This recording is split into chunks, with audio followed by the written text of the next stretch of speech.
But I know I'm not, like the Bible verse on my wall says, don't worry about anything, instead pray about everything, because worrying does nothing. But in my brain, like, in my mind, it's like, it's like when you know what to do, but your mind won't do it. Or, you know what I mean? It's like, it's so frustrating. So I'm sitting here trying to, just enjoy myself and not get upset. But I had to get off a while ago because I was getting upset online, and I don't want to do it on camera. But I definitely need prayer, just like everybody does. So many people out there.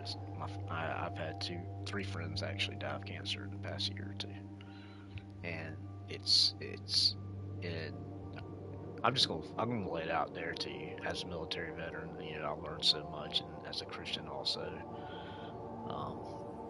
the resources out there that you can find out stuff, especially if you're military, you know where to go to find out stuff, and they tell you stuff, and they tell you what to stay away from, stuff like that, and you learn, it wakes you up to the world. And I'm just gonna let y'all know that government's poisonous our food. The GMOs have no nutrients in it, so people are getting cancer. It's fact. Young girls are hitting puberty sooner. That's been going on for a decade now. I mean, it's not a conspiracy theory, guys. Like, all I have to say is Johnson & Johnson baby powder. It literally, baby freaking powder, caused women to get cancer. Baby powder that you're putting on a baby. These people should be put in an electric chair if people knew about this. But I'm just saying, the food. Sorry, but the food, like, it's just. But you can't help it. You gotta eat. I mean, it's everywhere. You can't avoid it, guys. It's like that's why I'm saying, like, I don't see how y'all live in this world and not believe in God or Jesus. I mean, about trusting Jesus to be saved. Um, he is God, but you know what I'm saying. Um, I just don't know how y'all do it, because if y'all knew, that's the thing. If y'all knew, like, if you were saved and you saw, and you were close to God, and you saw what God has showed me about the world, about just all the just the certain people He's led me to, doctors that expose stuff, and like, these are legitimate people. These are not tinfoil hat. Because I hate the word conspiracy because freaking CIA came up with the word to make people that say things that are real, to make them look stupid and crazy. That's literally, even Hillary Clinton talked about it. Her satanic witch ass self talked about it. That's why every time something came up with her, she said, "Oh, conspiracy theory." So I'm not even gonna comment on that. I'm not gonna waste. Let's say I do have cancer. Okay, I'm not afraid of dying, guys. I know I'm going to heaven, but what hurts me, what's upsetting me, is like imagining my parents losing another child. I had a sister die 5 years before I was born. She was 2 years old, and she had this crazy virus that came up that that just came on her like this, and it closed up her throat. I don't know. I can't remember what it's called. It's got a really weird name. Um, but that's what I'm upset most about right now. I'm not even worried about, like I said, I'm not even worried about dying. Um, and I know I'm like jumping far ahead. Like, I'm not telling y'all I have cancer. I'm just saying I just want people to pray for me, because I believe in prayer, and I believe it 100%. I've seen prayer work, and so I know some of y'all are Christians that have subscribed to my channel, and some aren't. I just, I just don't want to worry about something, because it is. I mean, that's why Jesus says, "Don't worry." But He says, "Don't worry," because there's no point in it. Because what possible benefit me worrying right now? I can't go to the doctor right now. You know, I can't find out what I have right now for sure. Whether it might just be a red little rash that's been there for like my lower stomach area. It's just been there for a couple months. It hadn't got really worse. I mean, it's about the same size. It's like it gets a little bit smaller, but it never. It's just I don't know. But it matched one of the pictures like almost exactly on one of the. I typed in mild skin cancer and looked at the images, and there was one that matched up. So it just kind of freaked me out. That's why I'm just a little like. Okay, and I think it was God telling me not to look it up. I do, because I was a little hesitant, and then I was like, well, I mean, I might as well, you know, because at least I can. I don't know why I looked it up. I shouldn't have looked it up, guys. If you have some kind of problem, unless you're like hurt and you think you need to go to the emergency room. Like you're having some kind of pain or something in your chest or something like that, don't look stuff up on the internet. Go talk to the doctor first, because like even like medicine, man, if you sit there and read just like Tylenol for your headache, if you go like they literally have to list every single thing that could possibly go wrong, because that's why, because they're having all this poison. I think everything they give us is poison. I honestly do. I don't think. Now I think some of it helps us, but I think there's always a bad side effect to everything they give us. Man-made stuff. I mean, I would listen. I've had my ups and downs with marijuana. Like far as I don't believe in it for recreation, because um, people are stupid. That's it. And people will drive and get in wrecks and kill people. Fact, it's happened already. It's happened already in Colorado and other places where they legalized it. Um,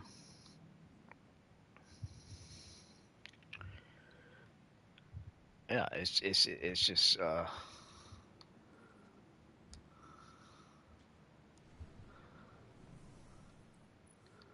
I don't know. It's crazy. But medical, yes, I have no problem with it medical, but you just have to be really you have to really be able to have self control, because you could start to overuse it. That's why I use this the Delta 8, Delta 10, Delta Ace, THCA stuff, whatever. I don't know. They've got they got so many ingredients now. They got everything but Delta 9, which Delta 9 is actually real marijuana, but it all comes from the marijuana plant. It's just different ingredients, and basically it's like a low grade marijuana. Basically, I mean you do feel it, but it doesn't. I mean it doesn't make you be like, ooh. I mean it might give you some energy and stuff, but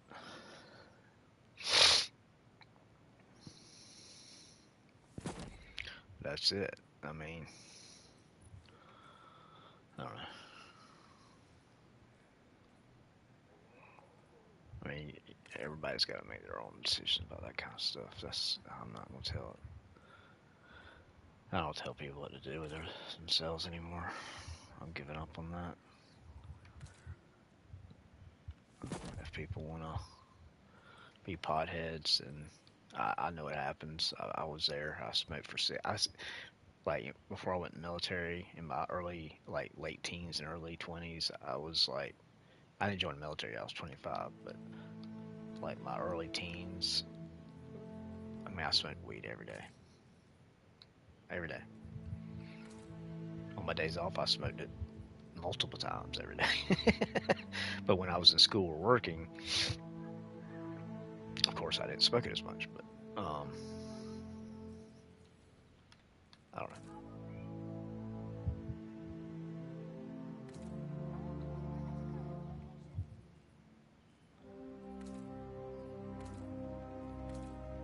I'm trying to hear what Mom was talking about. I don't know what they were talking about.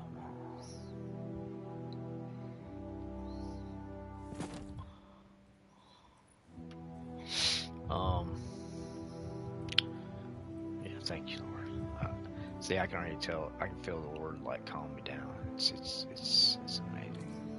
I don't even know what to say, honestly. It's like every time I pray, I was like, okay, I was really confused. I was like, why is that? It's just, thank you, Lord.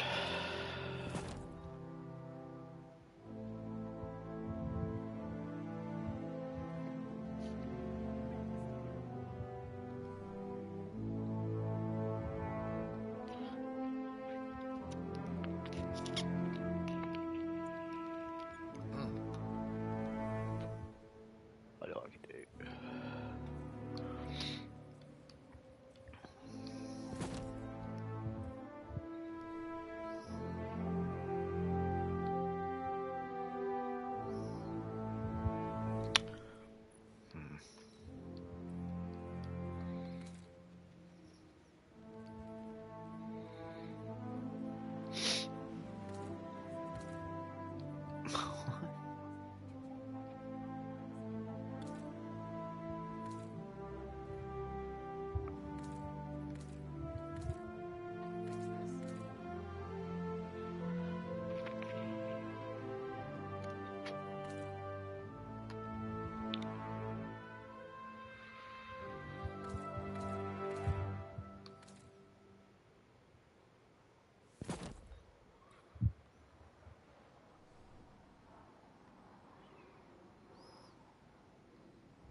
Whoa.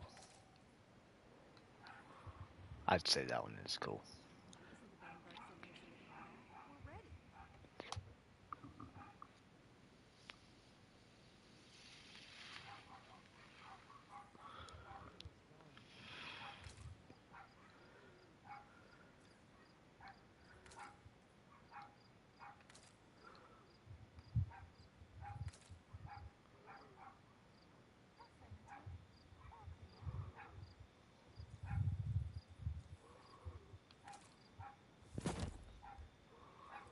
Oh no, I'm trying to do something with some gold. I can't find any gold stuff there. Like chest piece wise.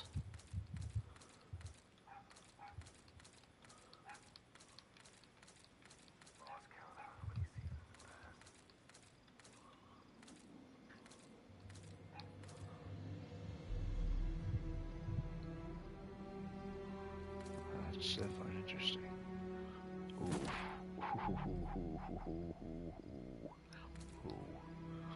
Oh, this is the other one right here. Yeah, that's what I want to do.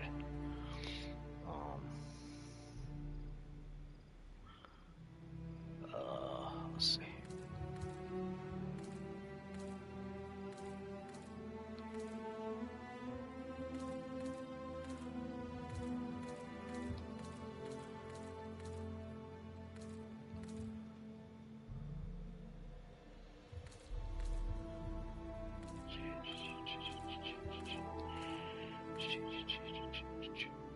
Ooh, that's sexy.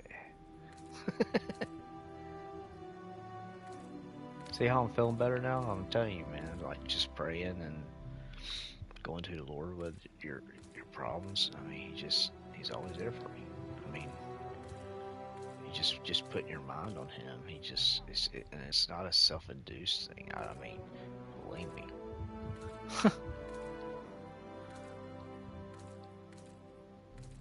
If it was, then people wouldn't go see psychiatrists, would they?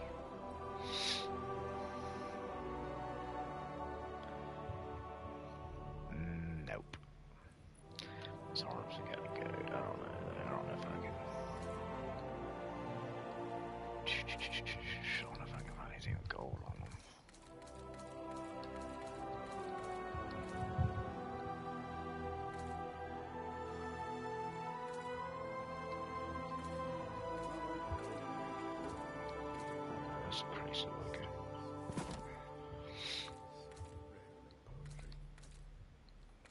Oh man, that'd be so awesome.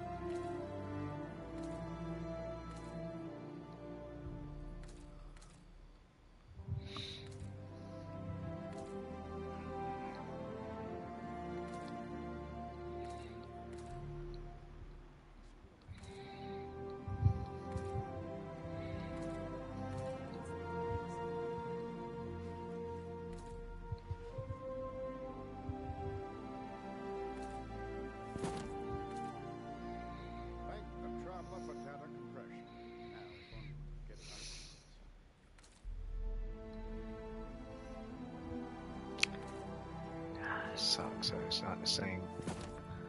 I think that's why it's looking weird, because it's not kind of. Wow, that's bright. It's not the same. It's a little off. Shaded gold is a little off. Like the gold on my cloak is like very gold.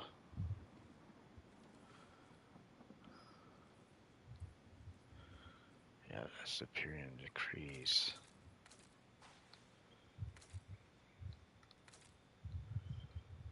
You know what? I want to see if I can get this. I want to see what this thing looks like. Hold on a minute. Where's that?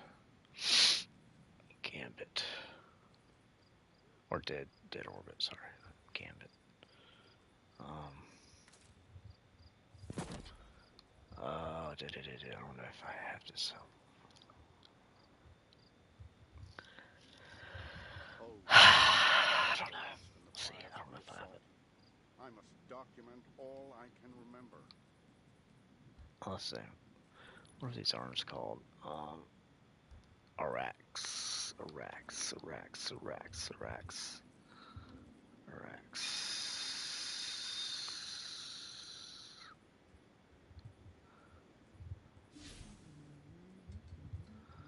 I thought I had bought this.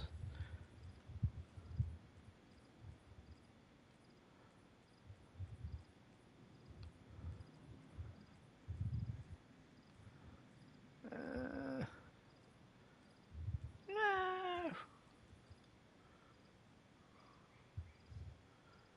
Dang it. Whole worlds of knowledge were lost in the fires of the assault. I must document all I can remember.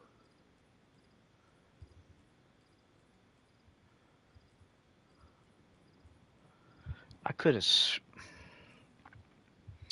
No, I do have a dead orbit one, but it's what's that?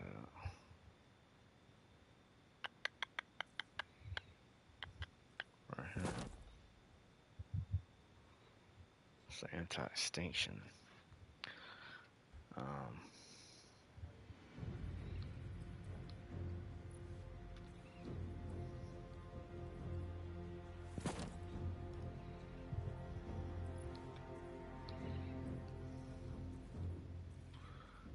There's a cloak for it. See what I'm saying? Well, I mean, I guess I could do. I know what I'll do. So I know I got the pants. Let's do this.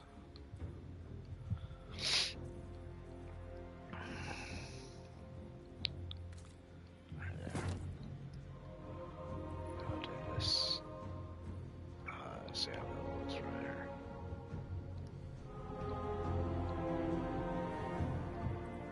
Okay, I need something.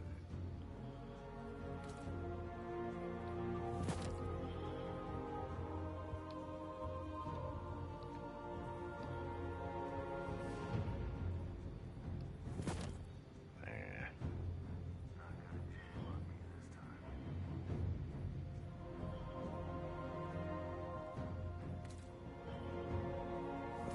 There's a little bit of green there. Okay.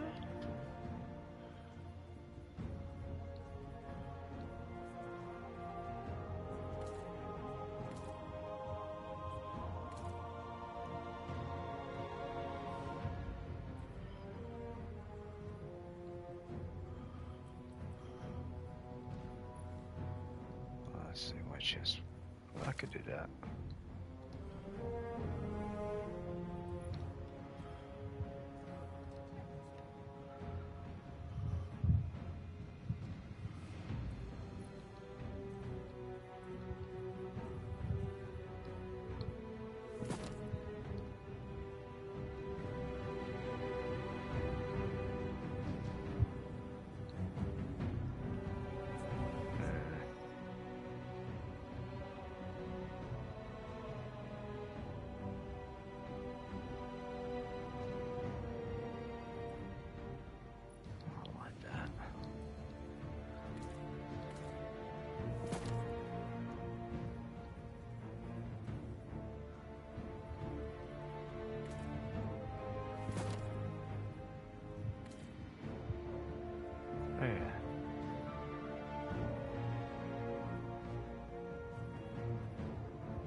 That almost.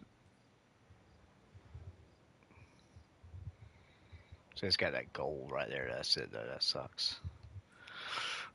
It's just good. It'd just be better to go all black. Don't want to stand out. Let's see how that looks.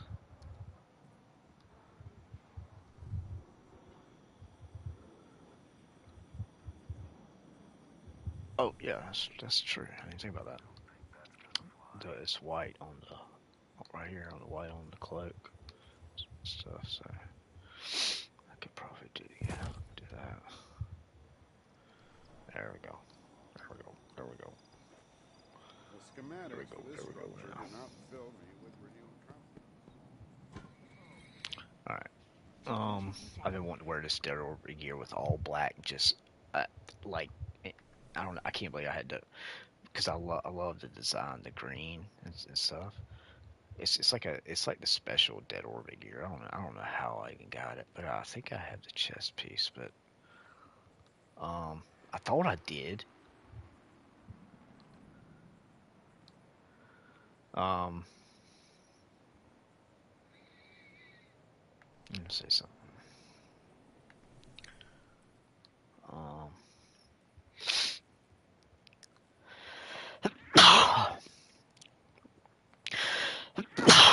Oh man. It's aggravating. Gotta put there.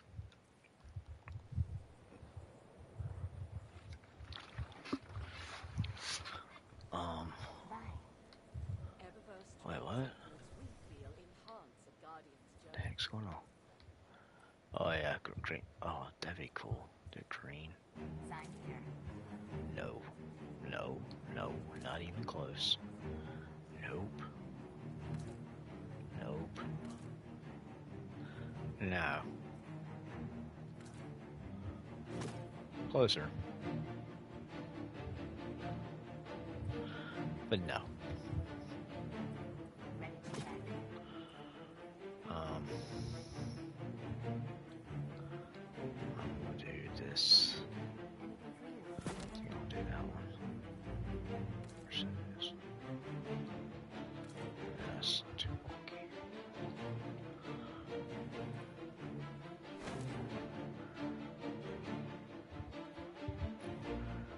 I don't remember. Yeah, so let's see. Chess piece. It's Arach.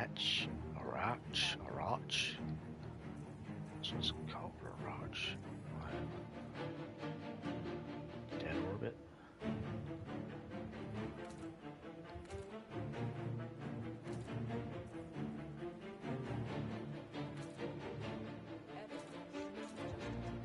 That's, yep, there it is. Oh gosh. Okay, wait. I'll go to this one one day. Okay. It's alright. It's alright. No, what? No. Sorry, bro. You can't have it now, man. I'll have to go do something. I'll have to go do something else.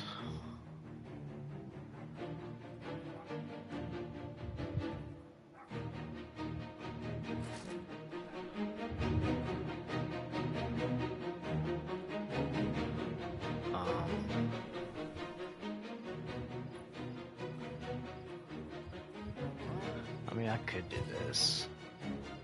Oh, never mind. Not that. This. Oh, I'm just saying.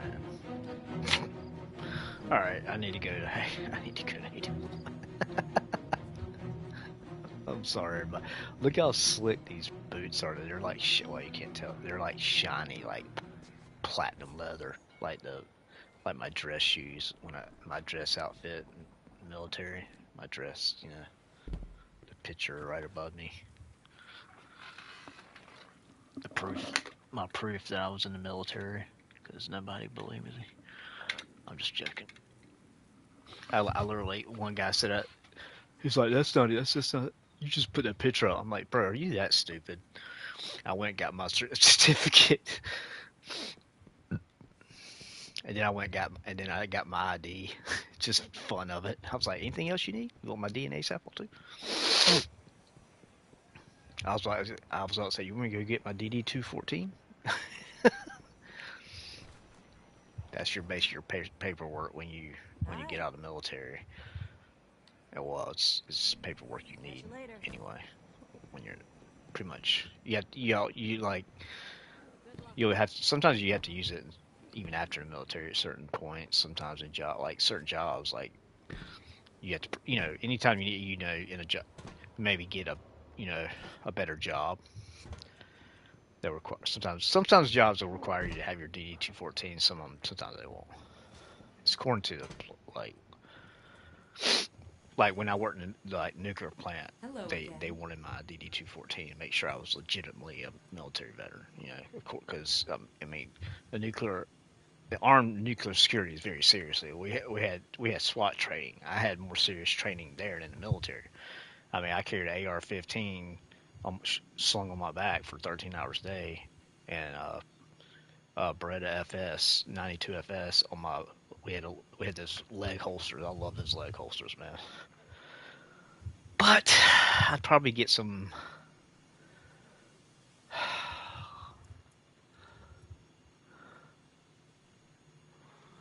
Dude, that sucks. Wait, do I have any? No way. Thank you. Something's good. That's amazing. I don't know why right then I just had a extreme appreciation over something so trivial. But it was like it's like I don't know. I can't even explain that feeling I just had when I just realized I actually had and it was already done. It was already finished. Wow. Wow. There it is. Make sure I got the right thing. There we go. Tick boom. Tick tick boom. Tick tick boom. Tick tick boom. Yeah, buddy. Now we can go do this stupid freaking. I'm purposely avoiding the nightfalls. See, I've done what's the day? Tuesday, Wednesday, Thursday, Friday. 4 days. See, 2, 4, 6. I've done 10 nightfalls, and I haven't got since Tuesday. I've done 10. I did 2 first 2 or 3 days, and then yesterday I did like 4 or 5. So yeah, it's getting pretty freaking aggravating. It's getting very aggravating actually. And actually, this thing does way better because it does so much damage. You get 15. So you get 15 shots. I'd rather use Galahorn and or Dragon's Breath, but like I said, you don't get as many shots, and it does a lot of damage. Leviathan, and it staggers those big overload. I call them deer ogres because they look like they have deer antlers. Um, but yep. So that's that. All right, cool. So I got the whole. I don't know how you say that. A roch, but it's the dead orbit special gear. It's like just like regular anti-extinction, you know, the dead orbit anti-extinction. But this one's like, it took me a while. I don't even know. Honestly, I don't even know how I got it, but it's freaking amazing. And now that I've always wanted all, I was just hoping we get an all black shader so it would just show the colors because it's so hard, like it's so hard to make all. It's so hard to make this look good unless it's black. You know what I mean? Even if it was all white or all green, it'd be too weird. But all black, it's like it just makes those color green and that gold sword down the back right there. It's freaking. It's really. I don't know. I think it's really cool ornaments. Whoa! All those nightfalls, man. Oh my gosh. Well, I still got a couple more days, so I'm good. I'm good. See, I don't really want to. Oh, I got 16 bank. What the? All right, I'm just gonna do one because I already got one incandescent, but I don't really. I'm just gonna do one more. I'm not buying another one after this. I got my incandescent one, and so oh yeah, there you go. So that's what I figured. I don't care if it has this or not. Oh look, reload and this. Well, that's just okay. I might keep it on. I doubt I'll use it though, because I'm not. I mean, I'm not going to use that whenever incandescent. I'm just not. I mean, oh, I can change the color of this too though. Let's do it. Very green.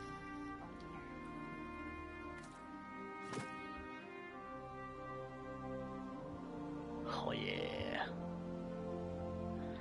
Yeah, that's a little oh. That's kind of more along. I swear it's ugly though. There we go. That's it right there, bro. BAM! I'll keep it that one like that. Alright, let's get out of here. Only thing I'm trying to do is get the freaking. I might switch to stations, I don't know, but right now I'm doing arrows. Because.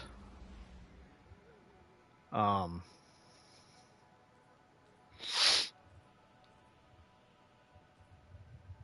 don't know, I'm trying to think something. I don't know what I want to do. Okay. Butt muncher.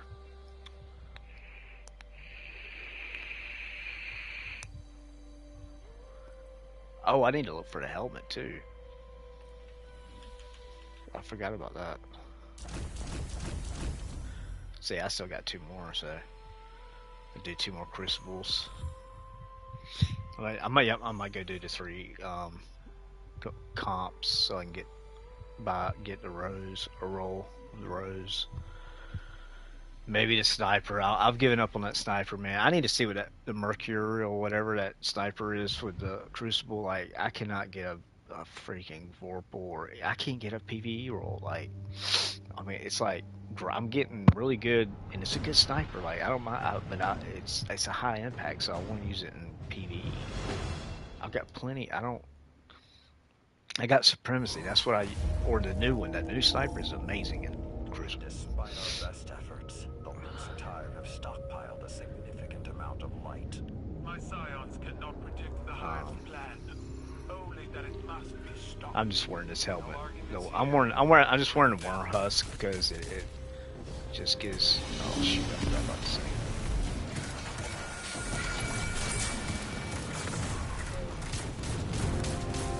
Yep, there it goes.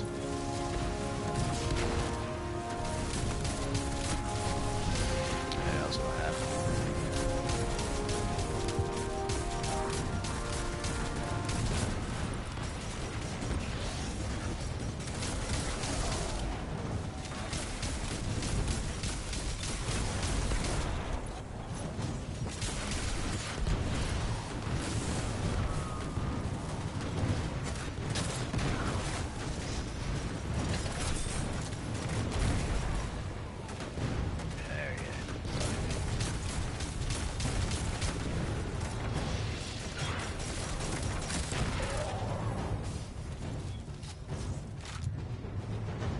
I don't know, man. I don't know about this, let's see about this, honestly.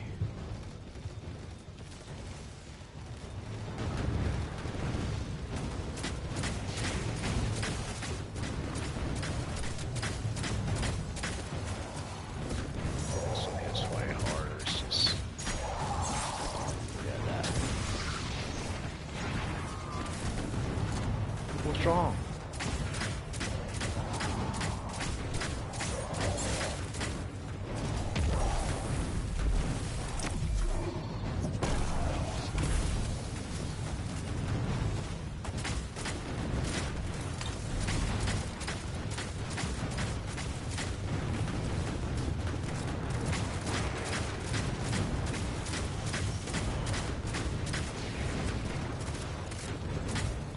Dadgummit. Did I not bring anything?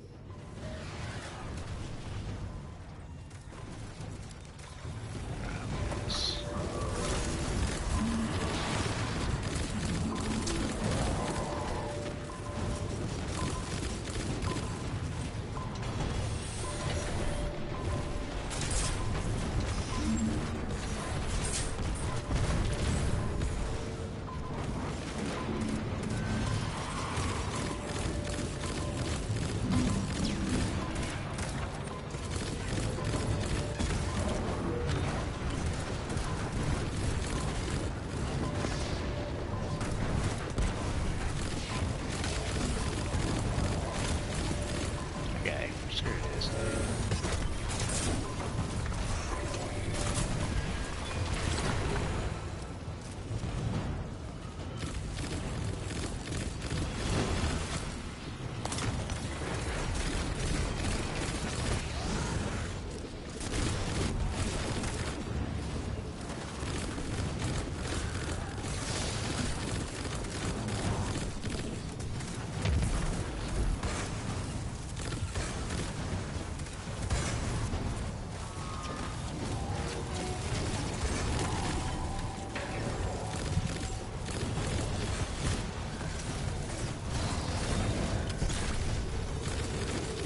Break this shit.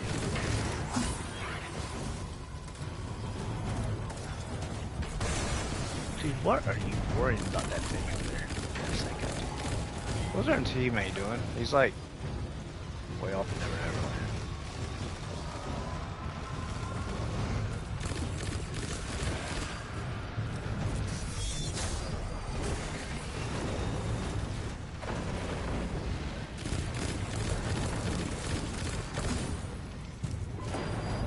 That range, bro.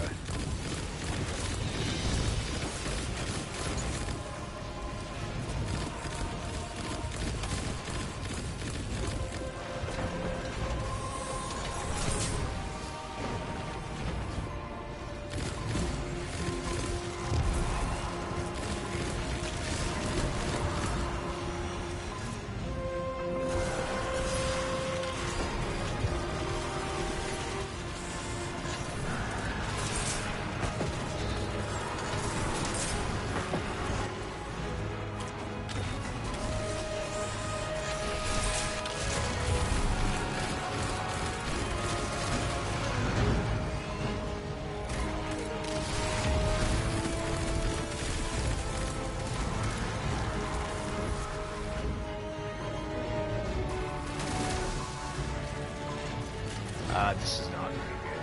This is not very good at all. I have a bad feeling. I do have a bad feeling about this. Well, I mean, we got a 10, but that don't mean jack crap. I'll tell you right now, that don't mean jack crap.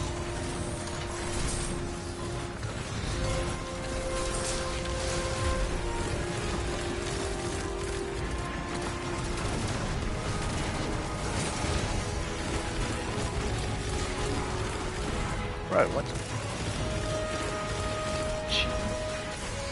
Bitch.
Dude, okay, that concerns me. That guy's not resing anybody, dude. You need to freaking res people, dude.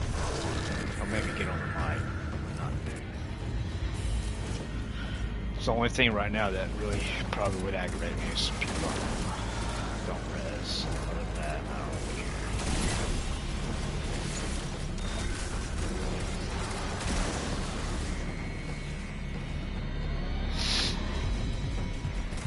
Just watch out for that freaking ogre, man. They just spawned out of nowhere. There's like 2 or 3 in here. Got one already.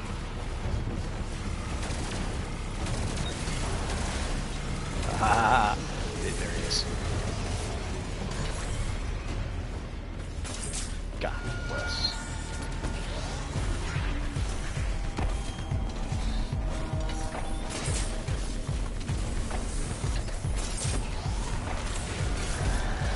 See, stuns him. So I'm telling y'all, dude, the best to me, the best exotic on this Nightfall is Paladin's Breath, dude. It stuns those ogres, and those ogres are a pain in the butt in close quarters. And then also when you got other enemies at the end.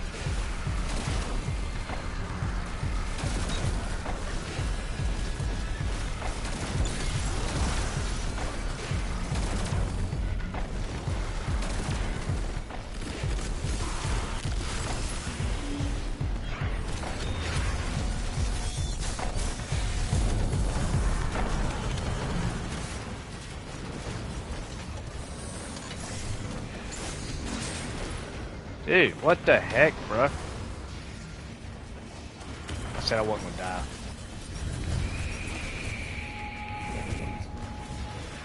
What up, love?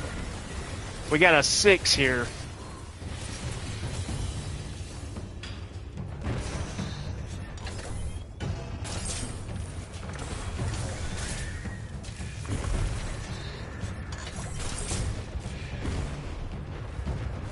Bring it, bruh.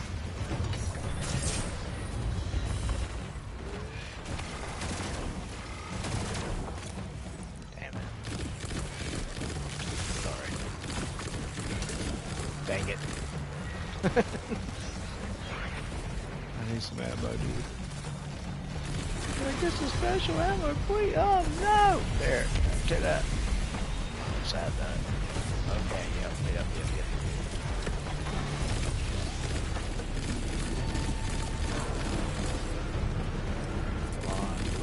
Come on. Dude, look right behind you, bro. Look right behind you, bro.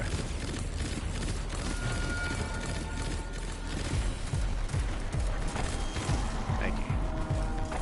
Thank you for looking right behind you.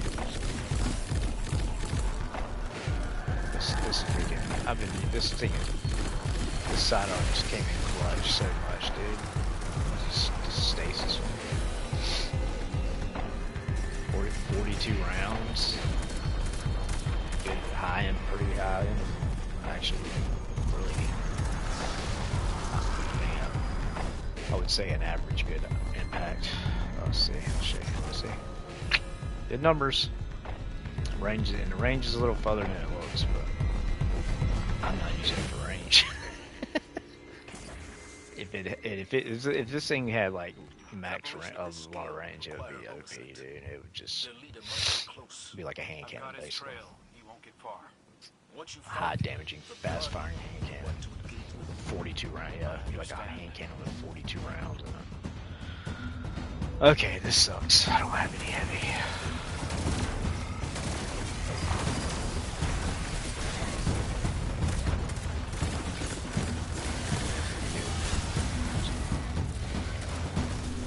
Switch up weapons for a second.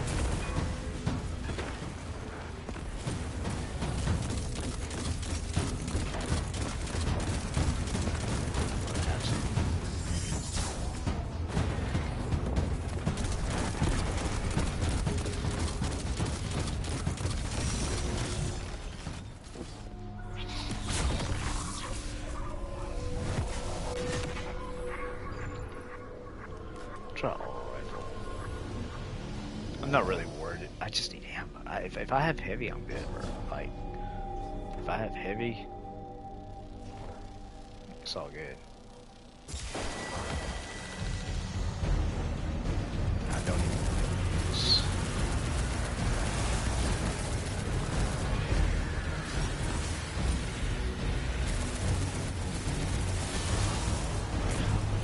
These things get extra health, man.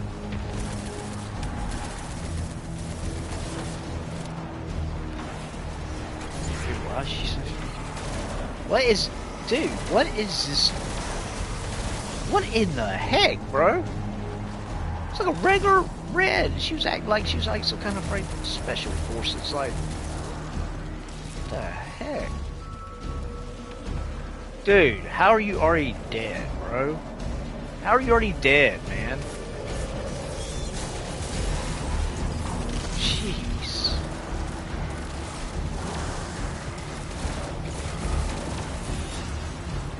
Oh my gosh.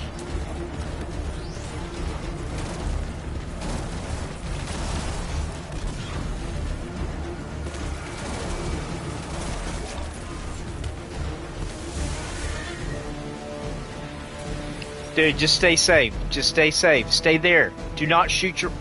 Dude, stay... Are you freaking kidding me right now, bro? Are you kidding me right now, bro? Are you kidding me right now?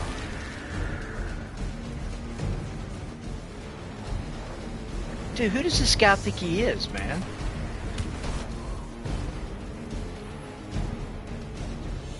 What the frick, man? Yeah, we're gonna have a tough time with somebody like that. I'm gonna have to bust out the freaking...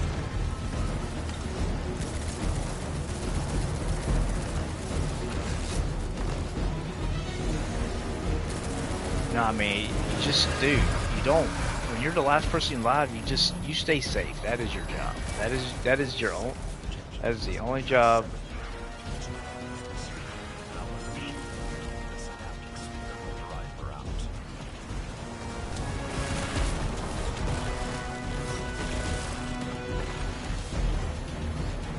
She turns around. Get her again.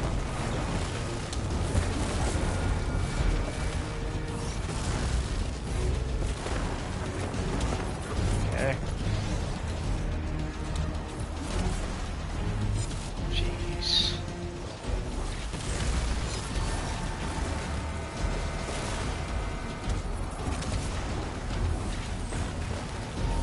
Can we please get this one?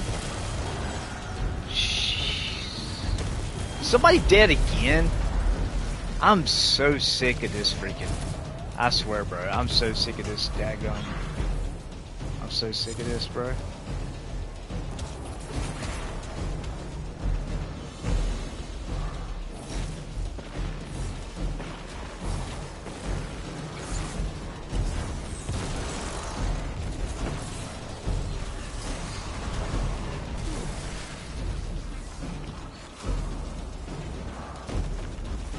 Dude, guys.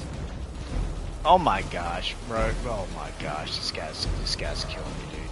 This guy's freaking totally killing me. You dumb, stupid son of a bitch. Dude, if you die, I swear I'm leaving, dude. I'm leaving the game. If you die, I'm leaving the game, bro. I'm totally leaving the game. You just basically made it where I have the longer respawn time, you dumb idiot. I'm sorry. If I'm being mean, I don't care. Get the freak out of here, bro. You ain't doing nothing, man. You're not even doing damage to anything.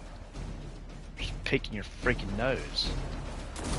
There, y'all do the rest of the damage. I freaking done this. There. Freaking...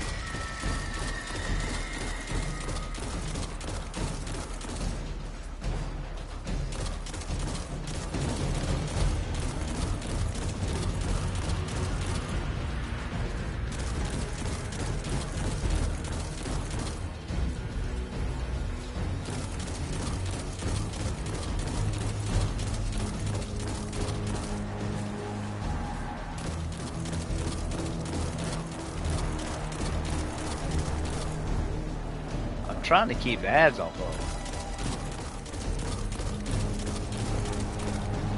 They let me.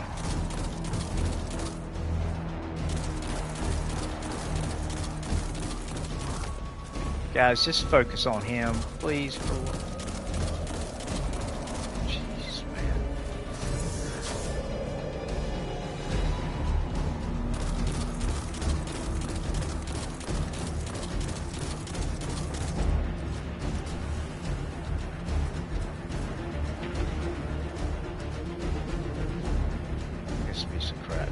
Look at this piece of crap.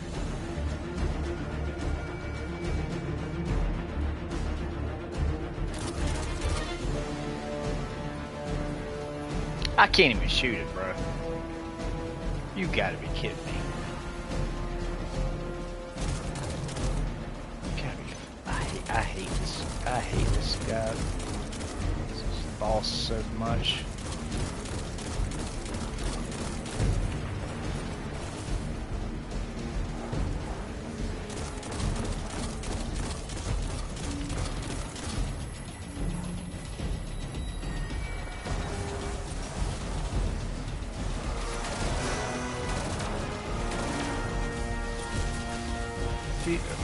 Are you just stupid? Like this level 10. I'm done. I'm done. You're so deep, dude. You're so stupid. Oh my gosh, this guy's freaking stupid. He's going to wear out his load, dude. Watch, he's gonna get pounded right here. He's dead.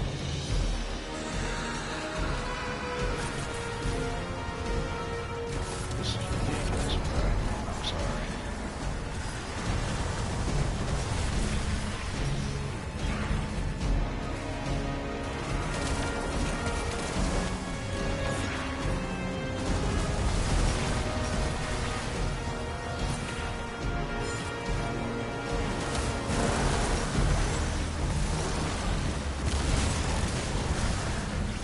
Oh my gosh. I give up, dude. I give up. This level 6 is so stupid. I mean, this level dippity doodah.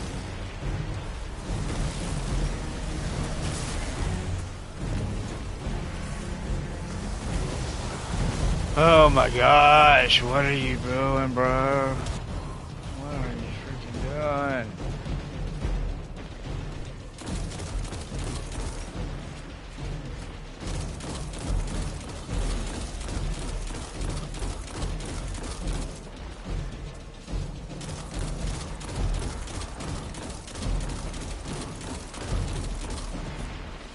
Dude, just get out of there, man!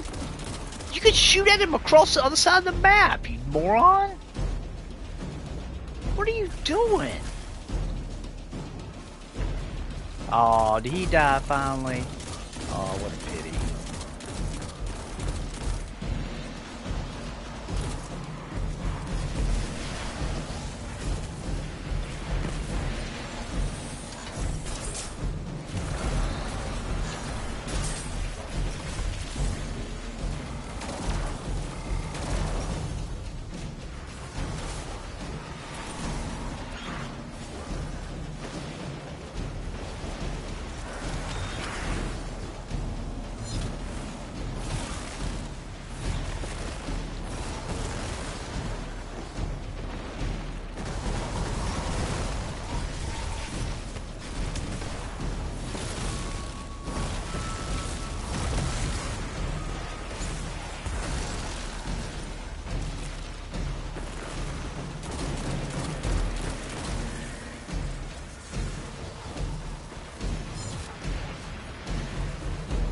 Now you see why I don't want to play this thing multiple times?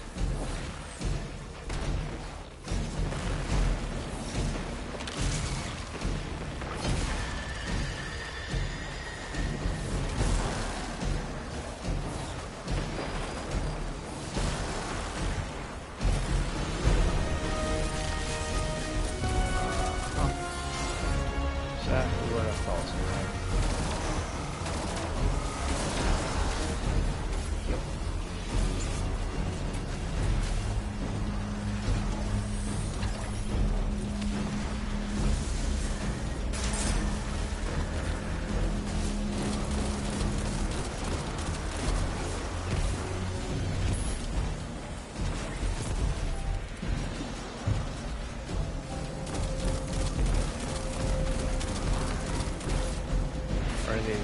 Where's he at?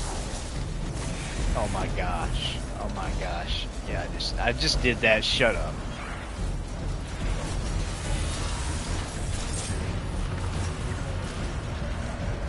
Unbelievable. Oh. Dude, what is this?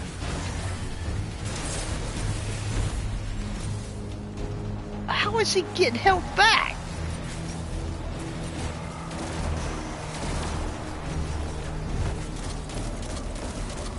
I swear, dude, what the hell? Are these witches on steroids?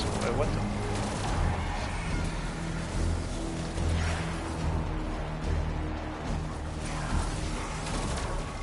Guys, get rid of freaking ads, bro. What are y'all doing?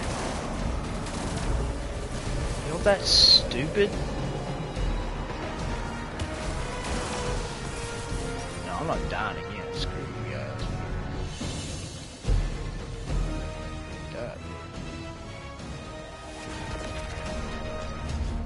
Freaking hated this. What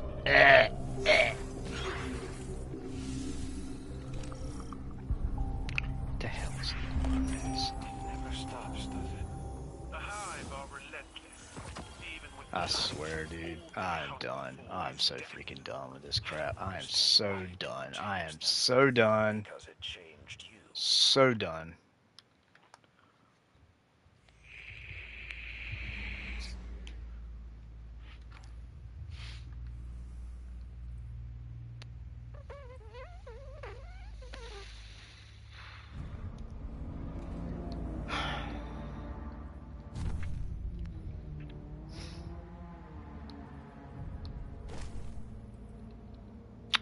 I should have taken that one anyway.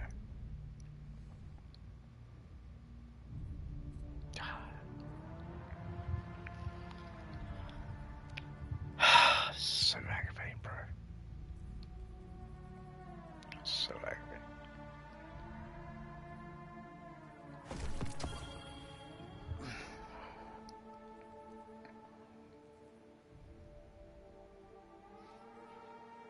Yeah, I mean, that's kind of rip it.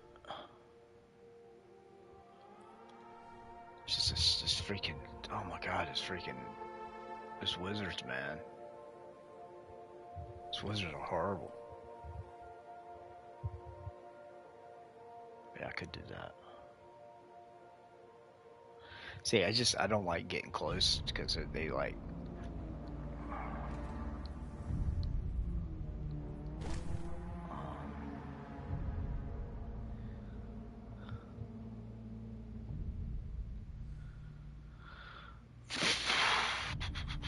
Hold on. I got an idea. I don't know how good it is.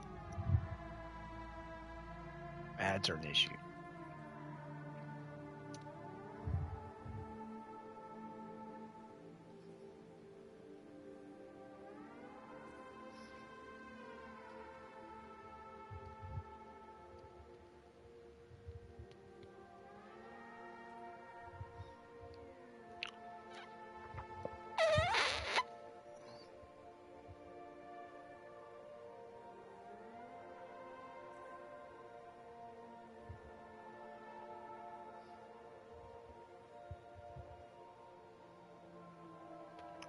Well, I'm afraid I'll blow myself up too much. Honestly, I'm not talking about using. I think this would be good, but it's just so, man, I blow myself up all the time with that thing. Yeah. Oh, never mind. This is the only one I've gotten so far with any type of. So I did get it. That's good. I'll try. I'm looking for something special. Where in the heck is it?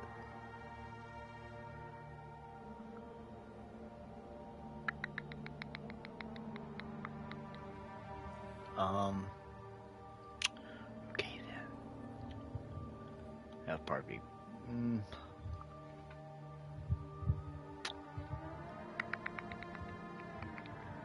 I'm getting pissed. There it is.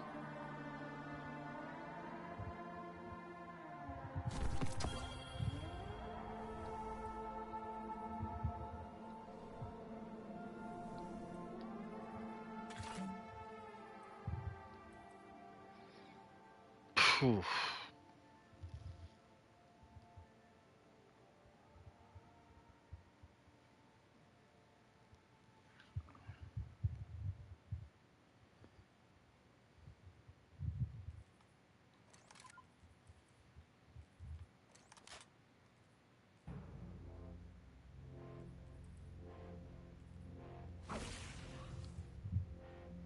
I just don't care. I want to be able to tangle their butts up.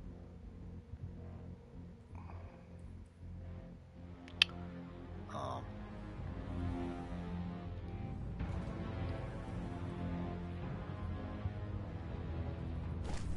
that was very underwhelming. Sleeper did not like that.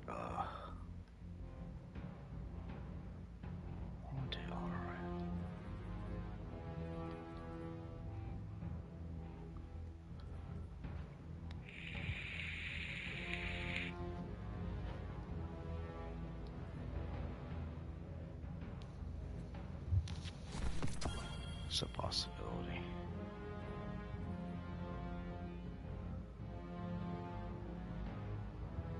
Oh, that's a possibility too. I've seen Rex.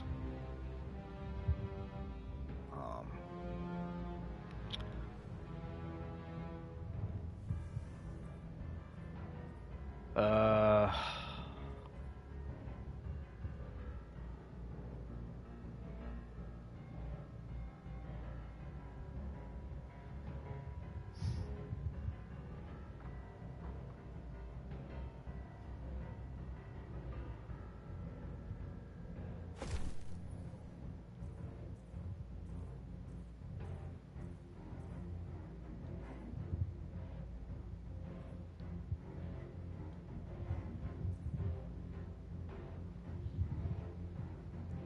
I'm definitely not using a sword.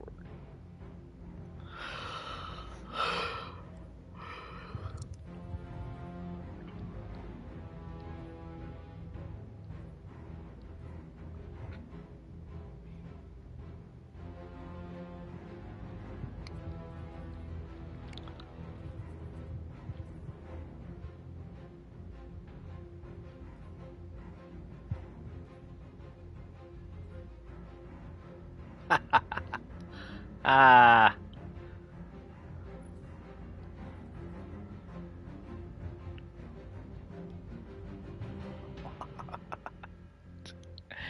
I think I need to say that.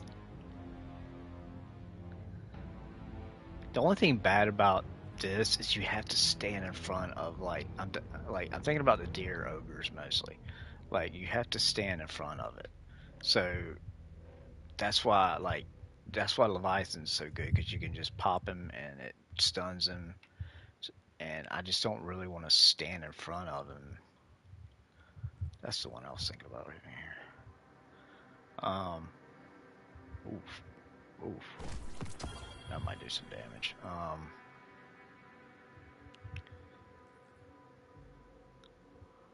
Yeah, I don't know. I'm just trying to think of some stuff. Okay, that's fine. I'll do that. Explosive lightning.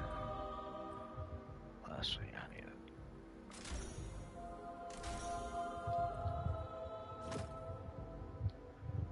Cool. Alright. I'm just gonna full blast rate. Let me see. Let's see. Definitely not. Nope. Okay. That's awesome. That's awesome. So that makes up for the velocity. And this, it just makes it more damage, if that's possible. I don't know how you can get more. Well, blast radius. I don't know how they figure out. I don't know how to figure out the stupid freaking rocket launchers, man. They I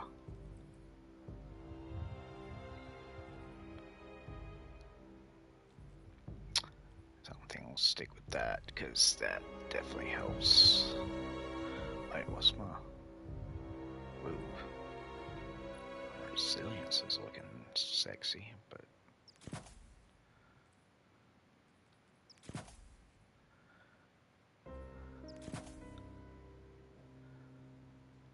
fire. Definitely freaking fire. Definitely arc.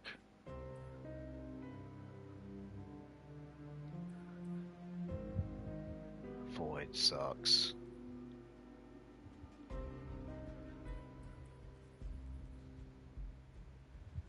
I don't know what I want to put that probably there.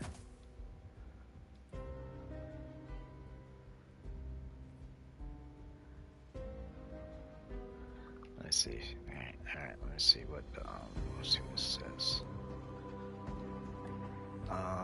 Okay, it says you arc, solar, and void. You'll face okay. All vanguard points gain increase, extra shields. This okay, what? Void threat. 25 increase to incoming void damage. Okay. That makes sense. Okay. That makes total sense. Overcharged shotgun.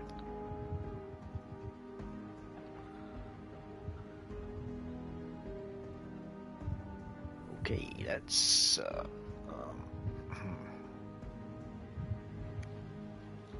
no.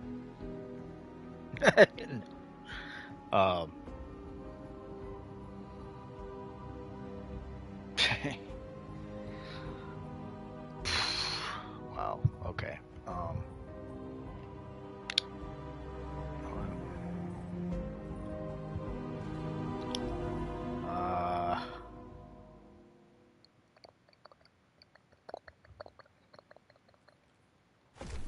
Where's that? I thought I'll use that, but no, I'll use that. No, I'll use that. I want to see, maybe that.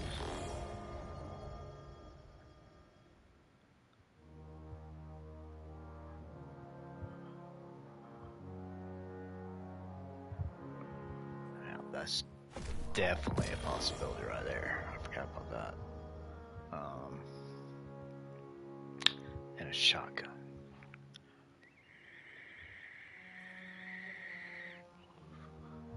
just go with the good old freaking Achilles Reaper. Okay, let's go. I'm tired of figuring this out, dude. All this for a stupid freaking.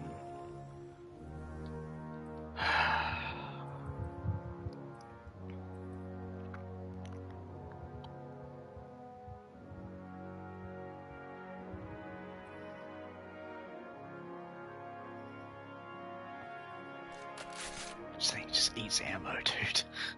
It just. Okay, I'm gonna solar and void. I think I'm getting hit by solar and void more. Well, no, I am getting hit by ARP. But okay. Cabal intel suggests that the Cosmodrome has become a light storage facility for the Lucent Hive. They're creating light batteries? What for? Let's hope we never find out. Get down there and target their leadership, Guardian.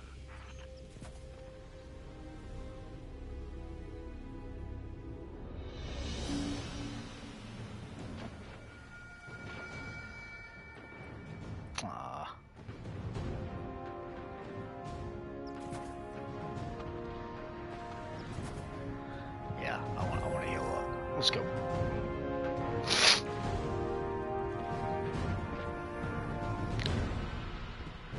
I don't know, dude. That's all I'm saying.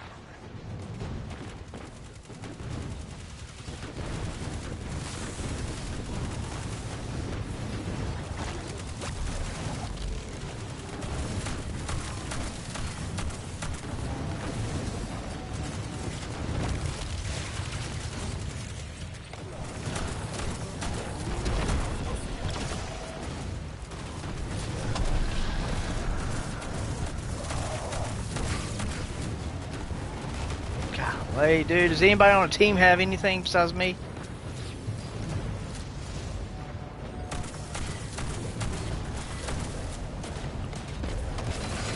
God bless.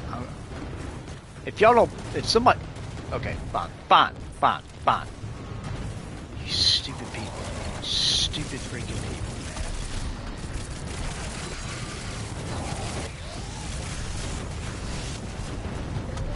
There, I'll use a web piercing, dummies.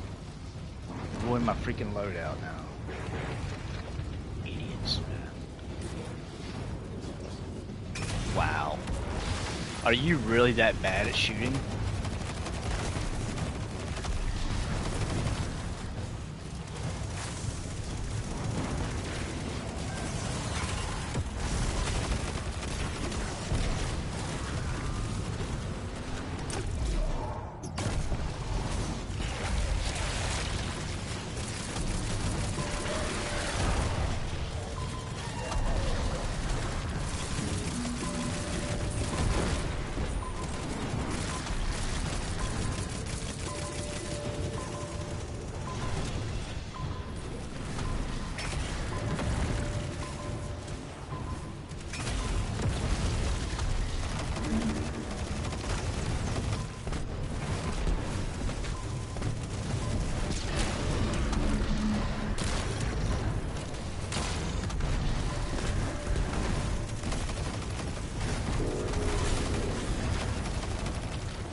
I'm so done, dude. I'm sick of this junk. I'm so sick of this junk, dude. I'm telling you, I'm done. I'm just so exhausted. I'm so freaking exhausted and tired of it. Nobody's reviving. Everybody's a bunch of freaking F. It's so hard for me not to curse right now. Look at this. I want to see how long it takes these dumbasses. Gosh, freaking insane world. There, I'll do everything, huh? Do everything?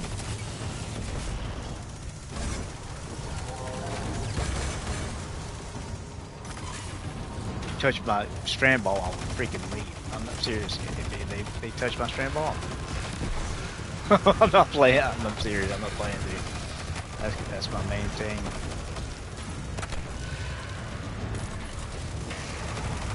I'm not projecting myself.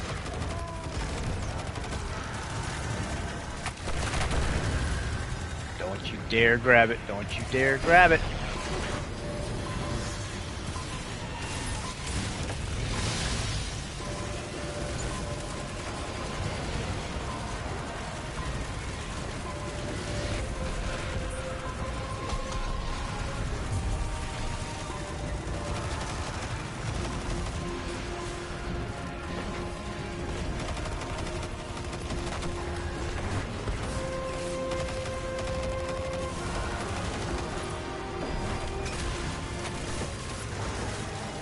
What the? I was about to say, you kidding me right now?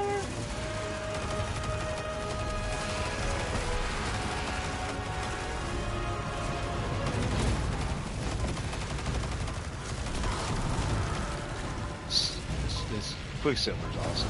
I don't know what to say.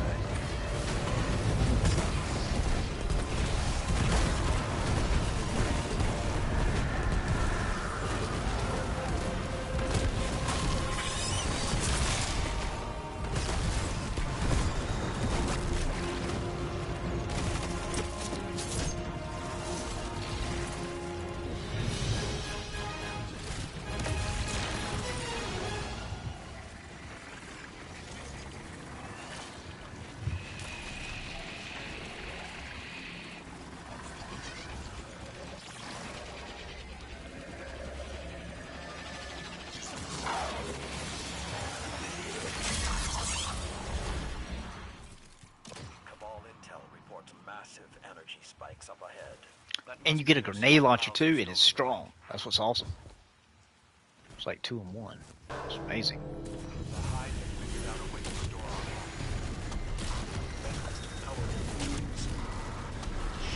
Don't take my strand ball, bro. Do not take my strand.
See, Bungie, seriously? You're gonna spawn a... You're gonna do unstoppable right on my face while I'm... Come on, bro. Come on, dude. That's just crap, man. That's just crap. At least, oh, thank gosh, we got a freaking...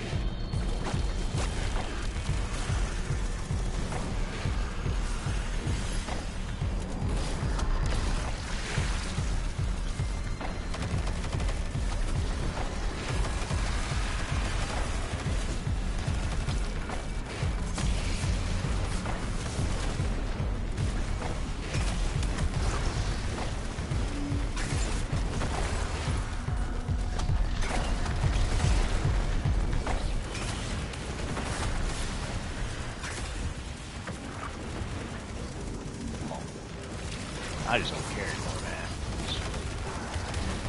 Really?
Let's locate their leadership and put an end to this heresy.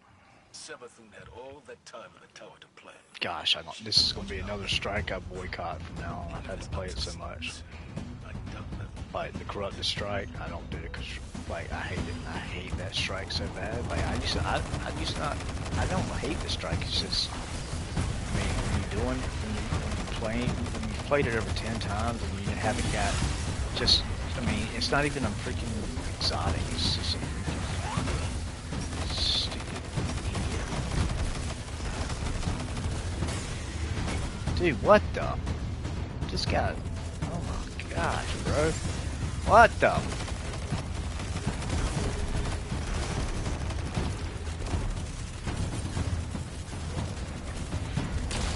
Oh, you son of a...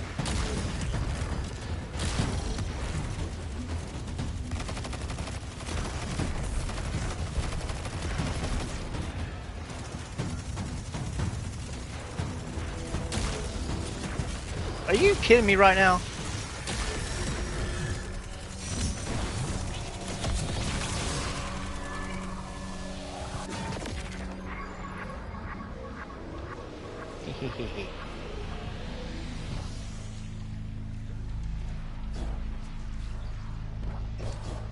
Hurry up, hurry up. Do it, do it, do it, do it, do it, do it, do it, do it. Thank you.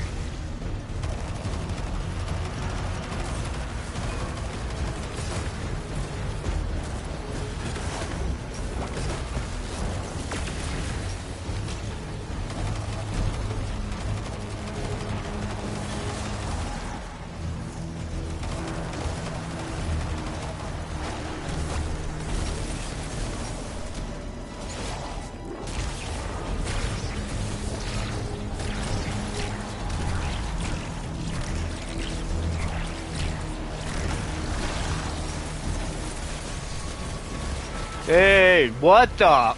Okay, okay, yeah, I'm doubling up hard, bro. I'm doubling up hard. That's insane.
Are you serious?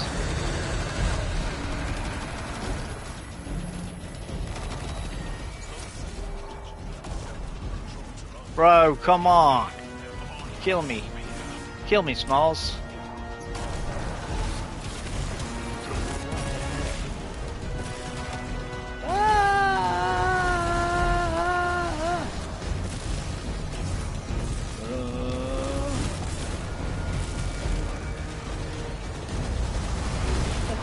Freak out of here.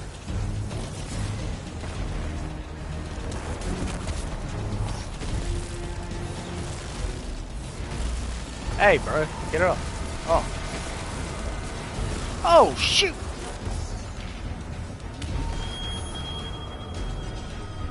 Every damn time. Every time!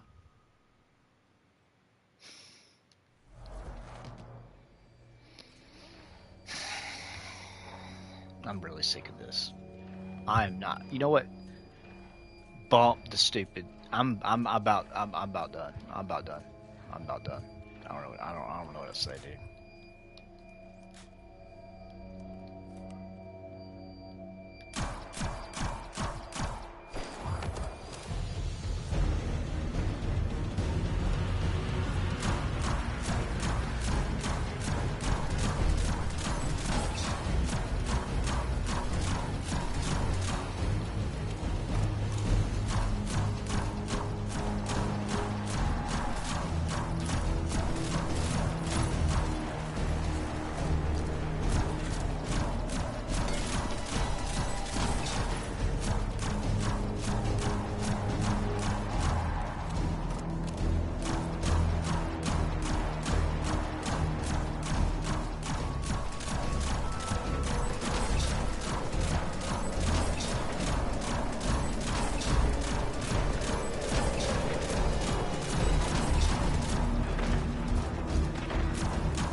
Dude, he's literally one shot.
See? See? See? Every time I come over here, dude.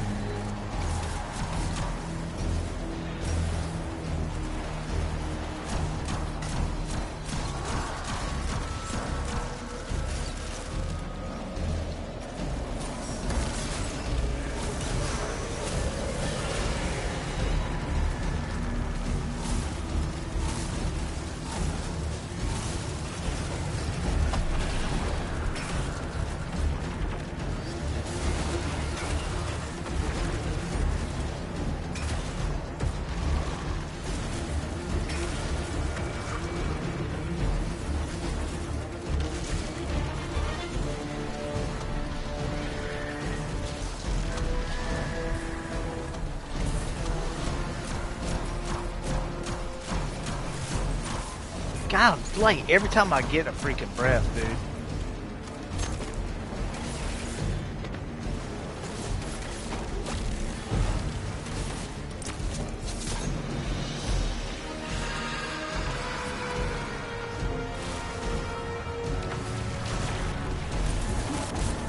Oh,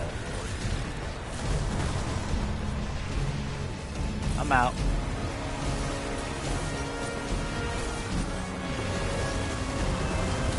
We need all three come over here, honestly.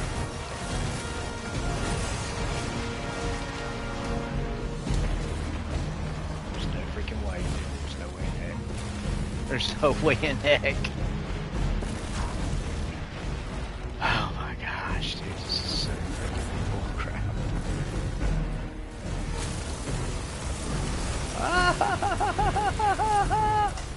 Oh gosh, you kidding me?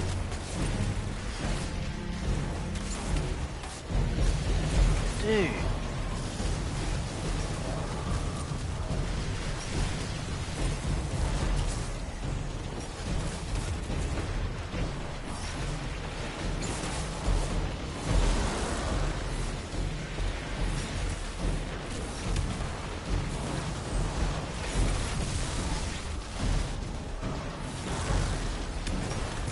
Oh my gosh, bro, you gotta be freaking kidding me.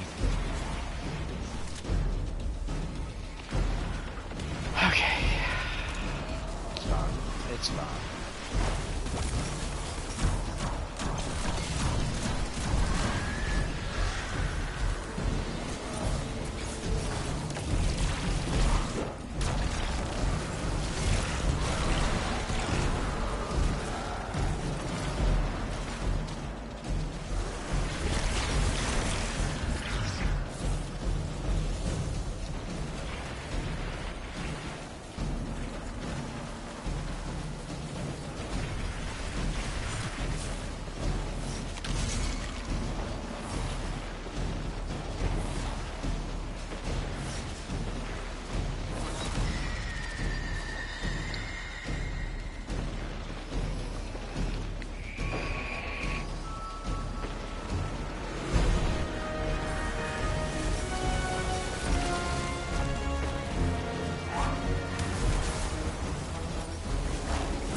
Are you kidding me right now? Are you kidding me right now?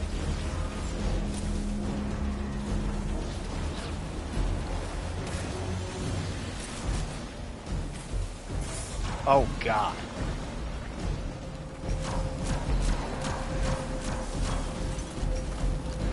Can we please do ads? Kill ads, man. These people don't understand. Kill ads. They take care of the balls. Freaking idiots. I don't understand, dude. Guys, please take care of ads. Just please, please.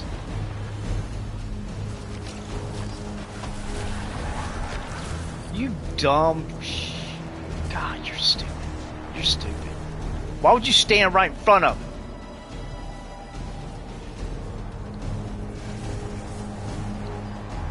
Okay, don't want to go there. I don't even want to mess with that thing.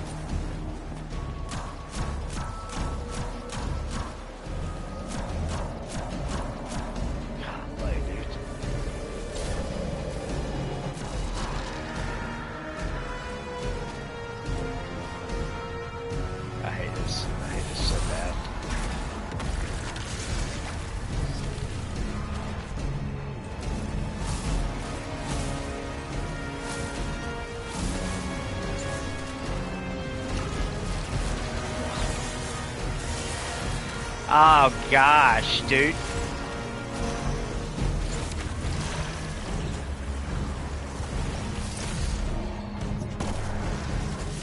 I'm gonna die. I'm gonna die. Told you, I was gonna die. Oh, Jesus. Got to know this one. Oh god. Oh gosh. Look at him. He can't even. He can't even. At least he's not battling.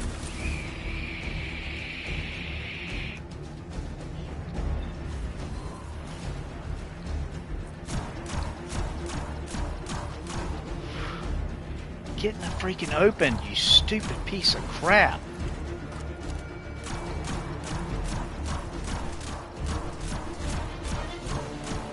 Dude, this is so ridiculous, man. This guy is a freaking psycho.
I'm not doing it again. No way. No way in heck.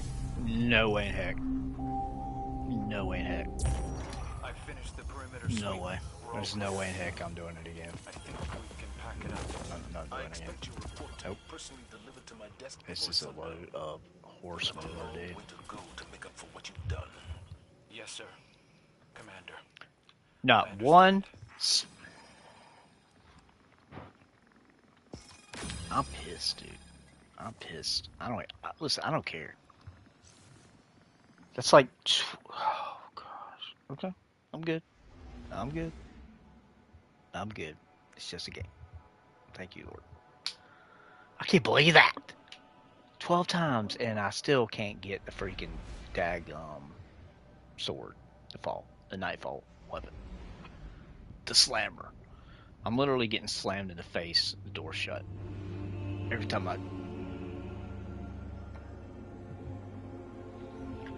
This is why Destiny's a pile of shit, a pile of crap, and I hope it freaking dies a miserable, slow death. I hope it fails. I'm sick and tired of playing it. I'm just tired of it. I'm tired of it.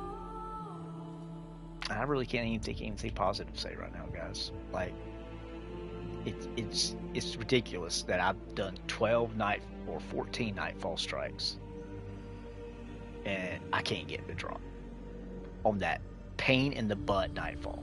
The 1770 is a pain in the butt because people don't know how to play it. The way you need to do it, you need to stand back.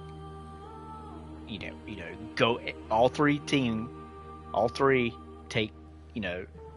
each one of those things, each one of the big whatever her name is, take her out with the spear. But all three need to stay on one side, not split up, because you're going to die. One's going to die over there, and then one's going to die over here. So stick together, take one out, and on the first, of course, on the first one, all three of you will be shooting. But on the second time, when there's two of them on each side, everybody needs to go one side to the other, take them out, go to the other side, take the other one out. All right, and then have somebody stand back and shoot. The Polaris Lance was doing amazing at everything, because you get a headshot, you get a bullet back, and then you get an explosive round too, and then you get if you get a big explosion. So Polaris Lance is amazing. Leviathan's breath is amazing, but of course you can't use both of those, so you got to decide.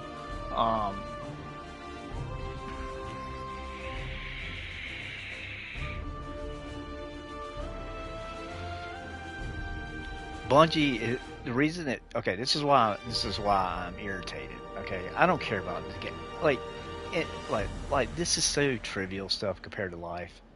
Like I don't care. So that's why I don't like getting aggravated because this is meaningless. Like I don't give a rat's butt honestly when it comes down to it. I've got other things going on in my health and other things that are way more concerning about stupid Destiny. The last thing I need to be playing is stuff that aggravates me because it's not helpful. It's bad for your body when you get irritated. It's just like stress. It hurts it's not good for you. But the problem is this game is so daggone aggravating because what they used to do is every time you did a nightfall, 10% chance. Okay, so if you did 10 nightfalls, you were guaranteed to get the drop. And I guarantee they had to have changed it. I wasn't sure, but they have had to change it because I've done more than 10 nightfall strikes. And so, yeah, it's a bunch of bull. It's a bunch of bull crap. You suck, Bungie. I hope every single one of you lose your jobs. I really don't care at this point. I think y'all are a bunch of lazy butt millennials that don't do anything. Y'all do the very minimum, just like everybody in your generation does. This game is it's ridiculous. I don't even know why. I mean, listen, if I wouldn't have been playing Destiny 1 so much, if I wouldn't have played it so much, and then the beginning of Destiny 2, ain't no way I'd be playing this game now. Like, I mean, but I put, it's hard to stop playing something when you've put so much time into it. You know what I'm saying? It's like dadgummit. It's just it's very very it's just exhausting. What's Snow White? I know she is. She's a ghost. But it's just I don't know, man. It's just dumb. It's I don't even know how to explain it really. It's the there's so many. This game should be so far ahead of what it is right now. I mean, literally, we're getting a few new exotics occasionally, and then we're getting the same legendary weapons brought back. We're getting this whole little light thing, you know, was just to get the guns that the dumb idiots sunset themselves. So they really want me to sit here and be like, "Oh, great! Thanks, guys, for bringing it back. Now I gotta play all this stuff and get the same daggone weapons that I had last time. Oh, new perks! Woo!" Like it's so stupid. It's stupid. And like I'm not gonna fall for it. I'm not some stupid millennial child streamer YouTuber that's gonna kiss Destiny's Bungie's butt every time they do something because it's bullcrap, dude. We should have, I mean, everybody should just stop playing the game. Like, we should all get together and just stop playing the game. They would have to change it. Because at this point, there's so much stuff wrong with this game. I can't even begin. I don't even know where to start. The same weapons, same enemies, bringing back same exotics from Destiny 1. All kind of glitches, all kind of issues. Can't get Nightfall weapons to drop. I mean, nobody wants to sit there and play a Nightfall strike 20 freaking times just to get a weapon. Especially not, you know what I mean? It's like, oh, it's just so much stuff that I don't understand. I don't understand what they're thinking. Like my mind I can't grasp like why they're so stupid. Like I really can't. And it comes down, it always comes down to generational stuff. I'm sorry, but back in the day, we like. The original Bungie who made Halo and all those guys knew how to do games. These guys now don't know how to do games. They buff and nerf crap constantly. It's like you can't even have a favorite weapon. It's been like that since Destiny 1. Now, no, I'm just rambling, so don't pay attention to me. I'm just like I said, it's first world problem crap. I don't really care at the end of the day. I'm just saying what I see wrong with it, and I don't know. That's pretty much the gist of it. I don't know. I mean, y'all play it, so y'all tell me what do y'all think about it. I mean, I think it's a bunch of bull crap, but I'm just a person. I don't matter. They don't give a crap what I think. All right. I mean, they don't. Honestly, they don't give a crap. I don't think about anybody thinks. the way it looks, I don't think they give a crap about anybody thinks. It's like it's pretty bad when I'm like wanting to play PvP more than PvE. That's, I mean, well, I mean, because there's nothing to do in PvE right now. Nothing. They literally, there's nothing to do in PvE. So, yeah, great, wonderful, out freaking standing. I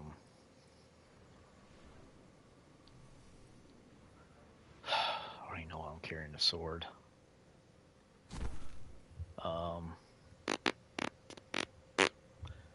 I mean, this actually did pretty good, honestly. I was doing over 100,000 damage because of explosive light mainly. I don't know, dude.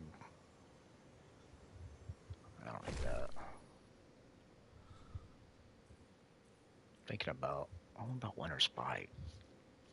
I'm just trying to think of something outside the box. Thinking, what's something that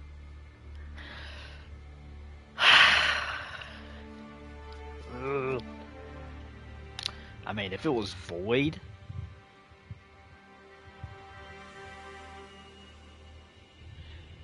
I still no. I still no. I still don't think this is worth it. I'll take it. Try it out again, but I'm trying to think of Winter Spike. But see, this is the thing. You can't get close because it's like if they hit you, like if the enemy hits you, like you're dead. I mean, duh. But I'm saying like I don't think black or whatever, but pretty much every time I've been, unless it's like maybe I don't know. I might take this. Oh, there's one. Okay, there's one. Yeah. Hold on, let's see. I want to get rid of this one. There's one better than this. Even though I am using Strand.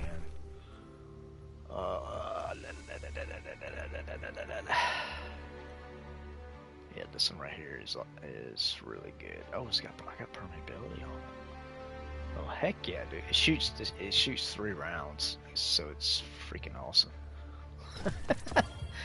And each round like does like it does like 200,000. If you hit all 3 headshots, it's like 100 to 150 to 200,000, I think. I mean, you know, of course you got buffs and stuff like that, but I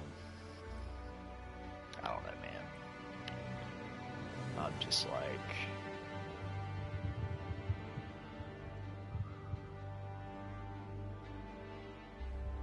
oh gosh.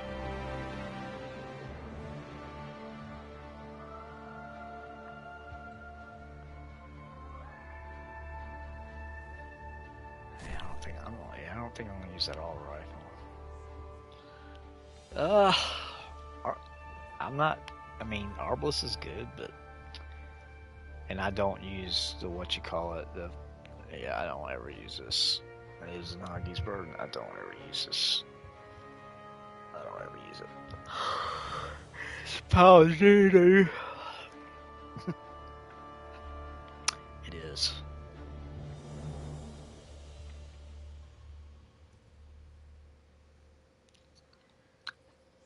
Dang, that has no range to it. I don't know. I don't know what to do. Oh, that is a good one. Yeah. Okay.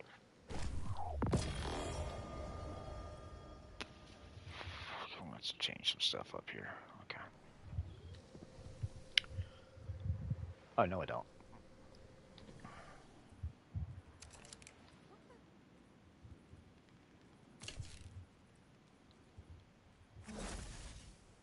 I'm still keeping this on. I don't care.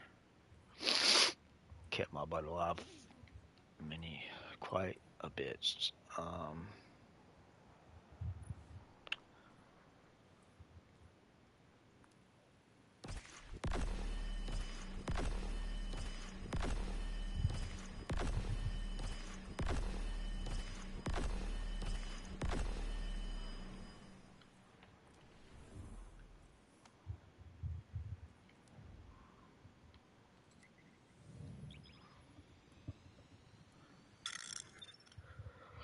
Okay.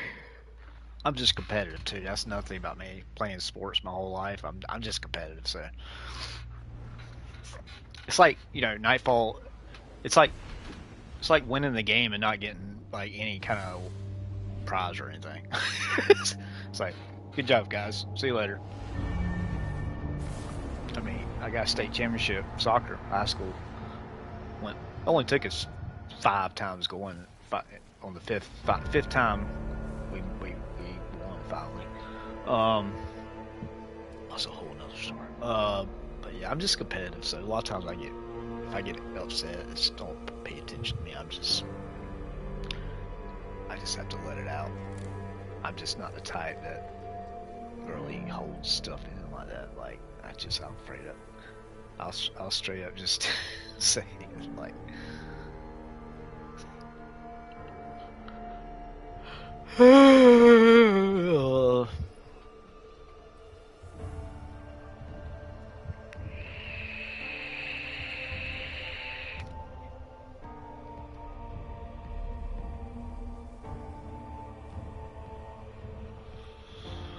Stasis and arc, of course.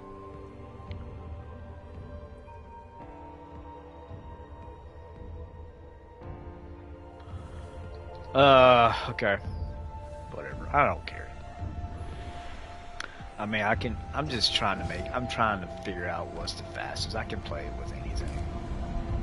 I'm just trying to figure out what the fastest. I mean, honestly, Celestial Nighthalt's good because, I mean, I think you do 2 Celestial shots and it, like one Celestial will kill, I don't know if it'll kill the big overload, but it'll kill,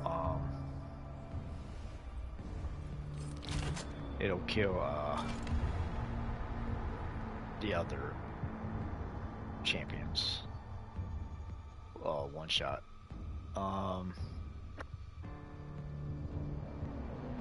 But that's the thing, you can't do ad control, so there you go. But at the end of the day,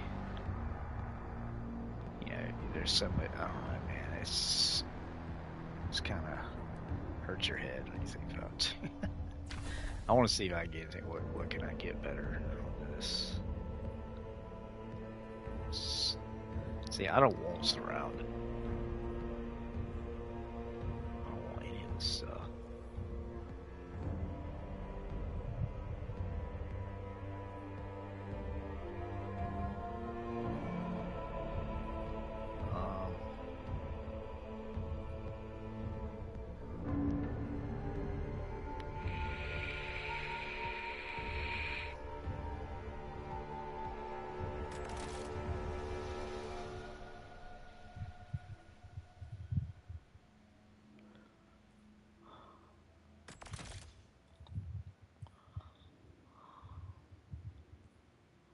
Oh my gosh.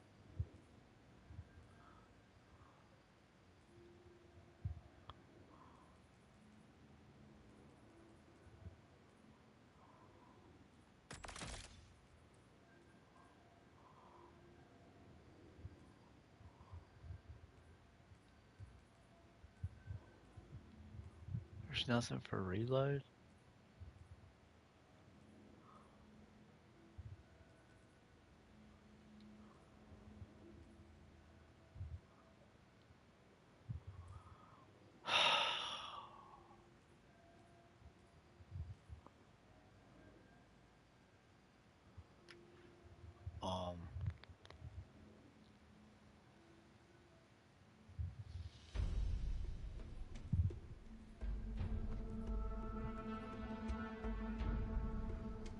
That still doesn't put it. That still doesn't put it much at reload speed, does it? Dang, that thing reloads slow, bro. Oh my gosh. Charge time 500. 533 is fine. I mean, range, yeah.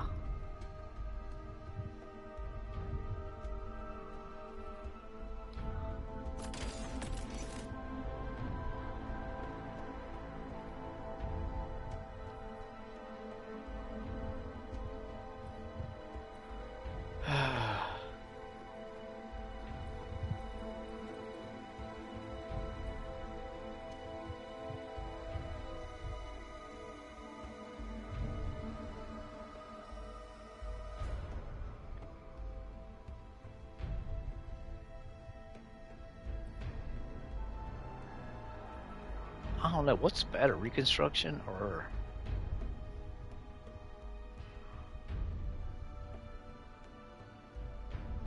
Dude, that's crazy. I don't know what to do with this one, dude.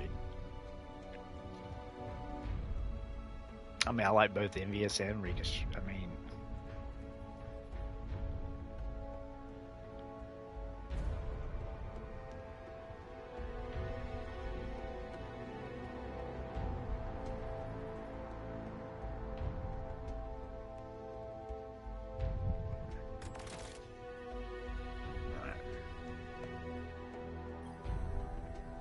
I can change it always. I mean, I can always come back and change this. Alright.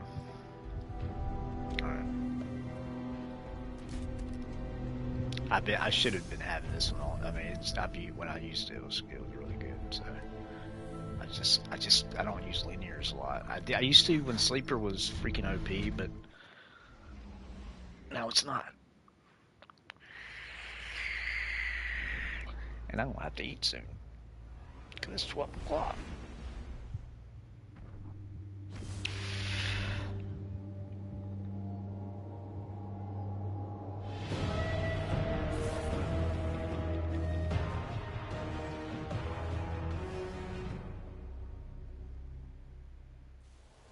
Oh, that's a shock.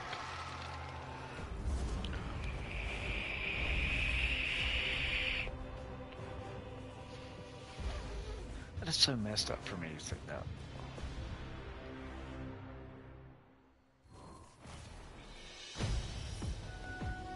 Guardians, I am not your vanguard and I give no orders. The pyramid ahead is not like those you've previously encountered. This one was not left for you to find. You were not guided to it, not beckoned. This domain belongs to a dark entity, unknown power. It seeks domination of the throne world. Your presence within will be most unlikely.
best efforts, the Lucent Hive have stockpiled a significant amount of light. My scions cannot predict the Hive's plan. Only that it must be stopped. No arguments here. Let's bring him down.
always your friend.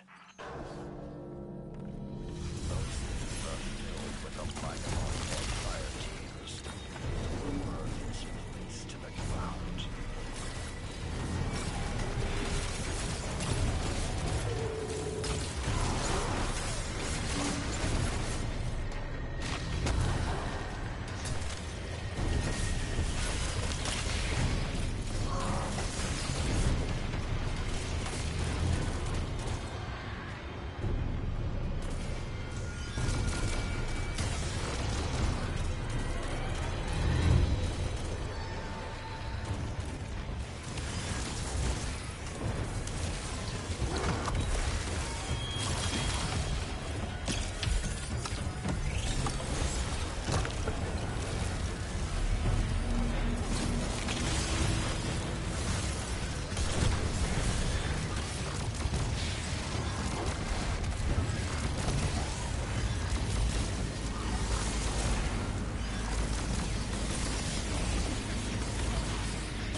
Let's locate their leadership and put an end to this heresy.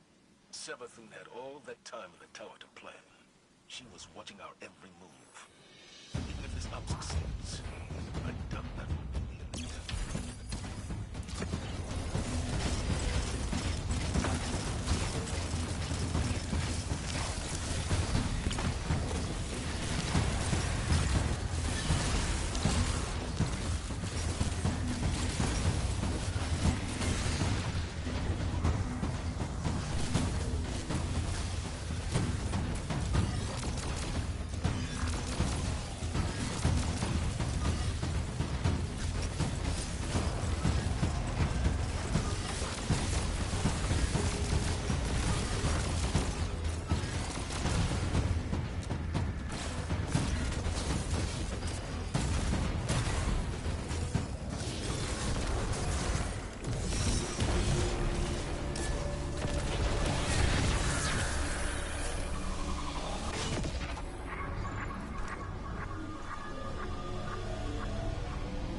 so are the Cabal.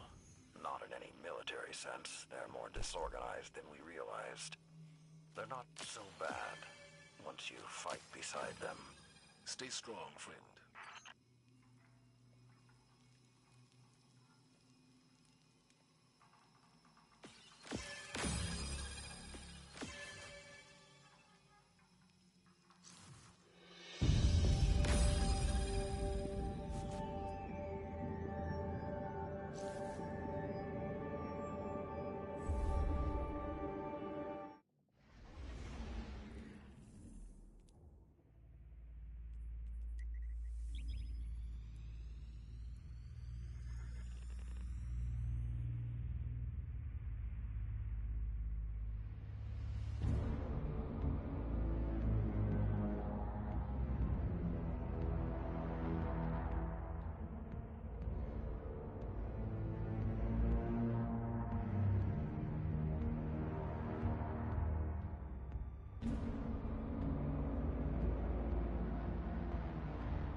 I might better after I eat. I've been talking, sounding like this because I was muted because I'm an idiot.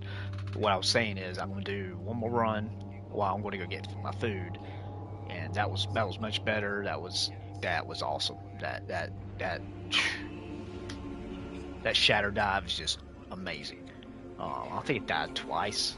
I don't know, but yeah, that's. And the linear infusion, I'm gonna use the the linear infusion from the Val, the solar one, disciple raid, because it does more solar damage. And I'm using a void one, so it's not quite. I'm not getting as much damage, so I want to use that. I want to get that one, and that's the only thing I want to change. I'm just going to change linear infusions out because linear infusion was good, and plus the linear infusion is solar for the Val, so that will probably one shot the warlocks or the I call them witches, but I'll be right back. I gotta make a sandwich, so.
TV to claim your $5 trial. The second major of the year for the best senior golf. You made it. The KitchenAid Senior PGA Championship on Golf Channel and Peacock. With the race for the Premier League title still not settled, it will be a championship Sunday for the ages. Championship Sunday on the network of NBC Universal. Victor Hovland very much in this 106th PGA Championship. Seems to have figured it out. Remember the Masters opened the first 9:32, played the next 12 holes in 12 over. Round 2 of the 81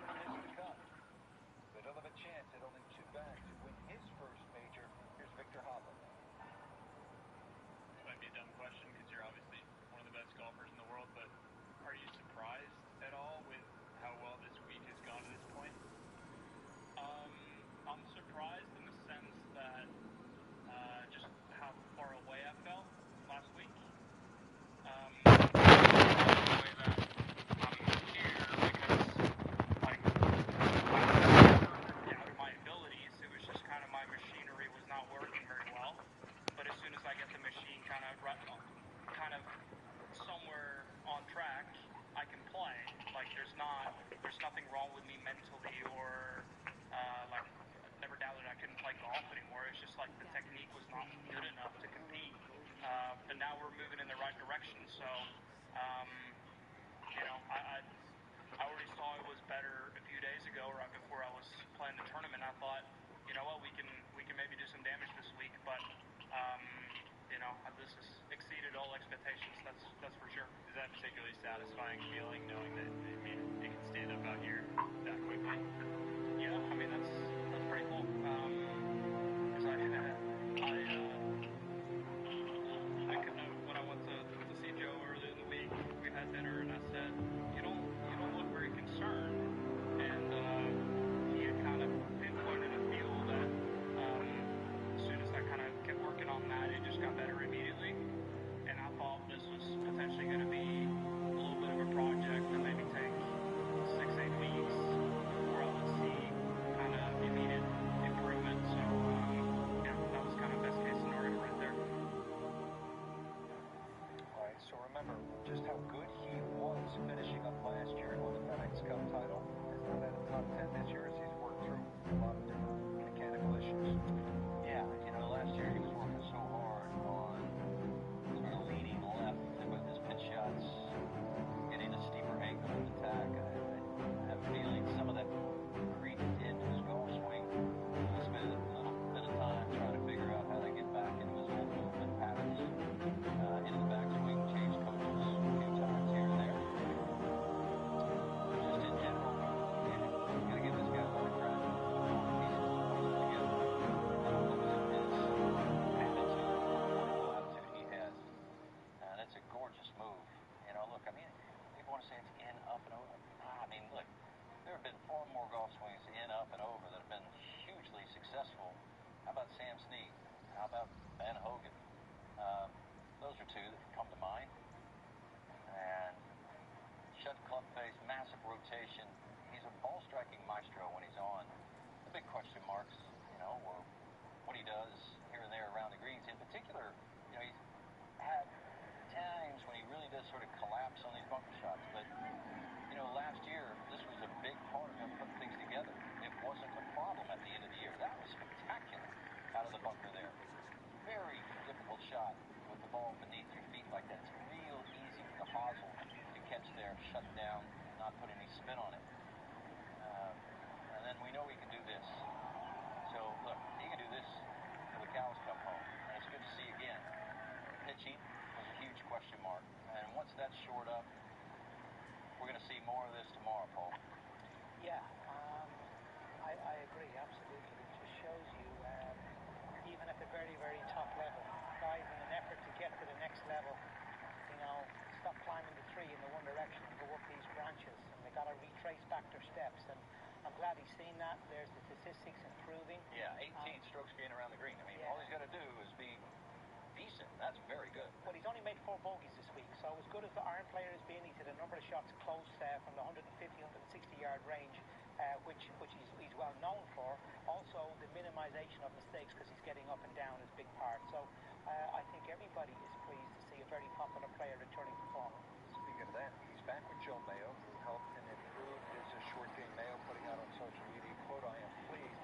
But think about it, he shoots 61 to win the BMW last year's second playoff event. Then he shoots 63 the week after, wins Atlanta. He wins the whole thing, the FedEx Cup title. Then he goes searching. We're talking about 3 coaching changes now inside of 8 months at the height of his power. He went from Joe Mayo to Grant Waite, then Grant Waite to Dana Dahlquist, and then Dahlquist finally back to Joe Mayo. And here he is. Look, Tiger Woods won 4 majors, switch coaches. You know, golfers are always searching for but you got to say something about Joe Mayo is that it worked. It absolutely worked. He's back with him and it's working. Yeah, absolutely. Simplicity is something very big off. You know, and the simpler stuff is in your head. If I do this, I get that. That's what the is all about. You'll find that you can put your help on and what's going on in your brain. Put your brain on and you've got to play the best off. I can guarantee you anything going on. There's not a whole lot of things going on in the attitude side. Intentional mindset, playing their shot, and not got a whole lot of complications going on. So that's what you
scientifically designed to keep you focused. First, identify your target.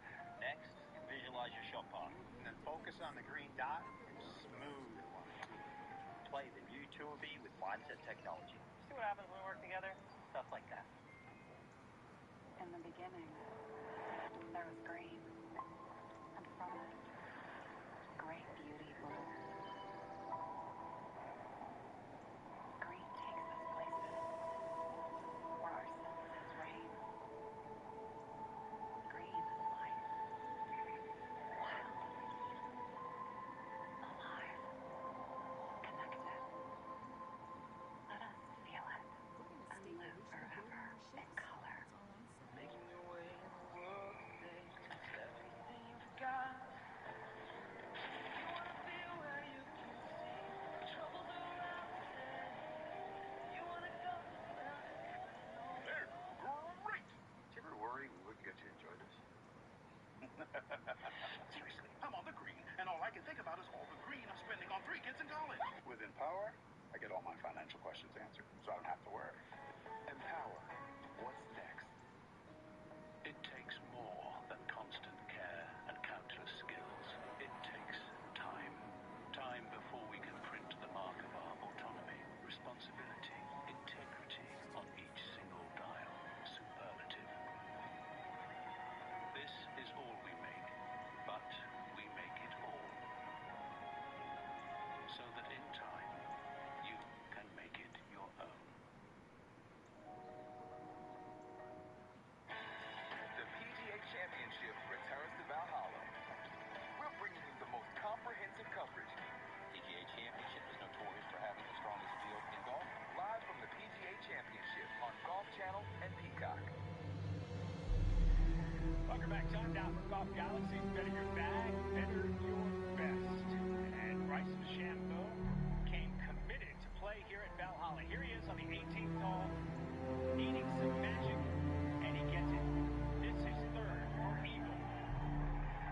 And Bryson buries it, and the reaction, kind of typical DeChambeau style. And Bryson in the mix to win a major championship. Once again, you look at where Bryson has been in the major championships in 2024, and where he is after the Masters, and where he is right now. If you remember, he had a good start with the Masters, and ultimately finished tied for 6th. He's in position and in contention to try to win a major championship again. I asked Bryson after his round just how important for momentum that shipment was on 18th.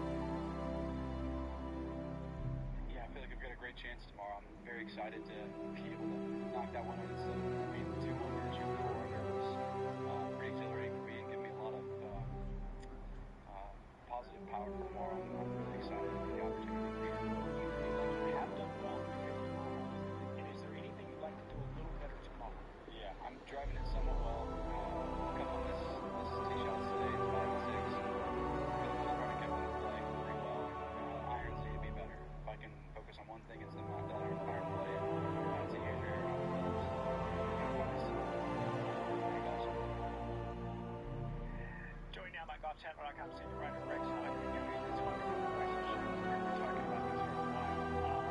He is so unique. He's got irons that have rounded faces on them, and the equipment business is one of the most uniquely designed them. And he's got a chance to win once again. I talked to him. You talked to him too. What did he give you? After his round, I walked with him to the range, and this is not breaking news, but Bryson DeChambeau was the last person on the range last night. He worked well into the darkness, and when I asked him what he found, he said he found something with his driver, and he showed up this morning so excited, and just like happens so often, it wasn't there when he teed off. He struggled with his driving, but he said he fell back on something that was comfortable. He called it his 58 feel, and that, of course, goes to when he shot 58 in the live event last year at the Green Friars. And essentially, he feels his best with the driver when he's swinging a little bit from inside out, hitting a little bit further out on the toe, when he was able to get around and get a good score in. And he also talked about his equipment like he always does, the constant fountain that he is.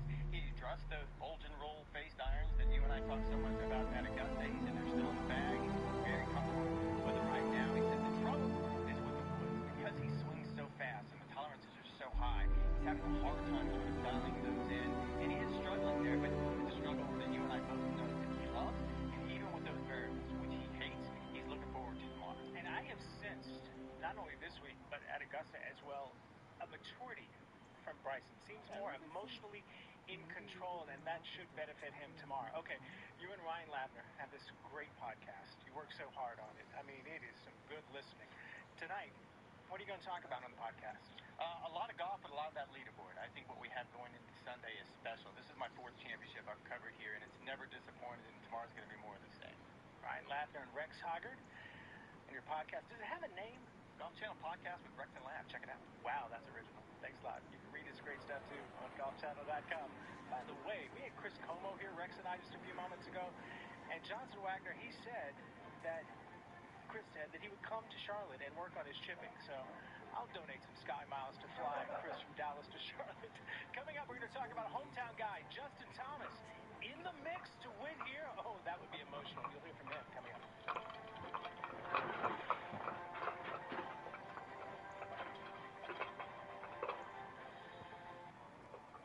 You get better when you're not blamed for a condition you can't control. You'll get better when your pain isn't minimized, dismissed, forgotten. We will never stop trying to get better. Because when medicine gets better, all of us can get better. Liar. Creating the best performing irons for every player means delivering on every aspect of performance. Whether you want an iron with effortless speed, exceptional feel, or precise control, the performance you're after has one name: T-Series irons from Titleist.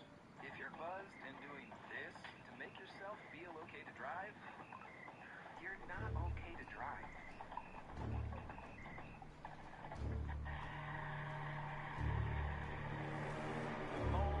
Fire. When you hear that name, you think about power. Power. And there it is. Triumph. I'm just in awe. And struggle. She felt the weight of the world on her shoulders. And now, she's back.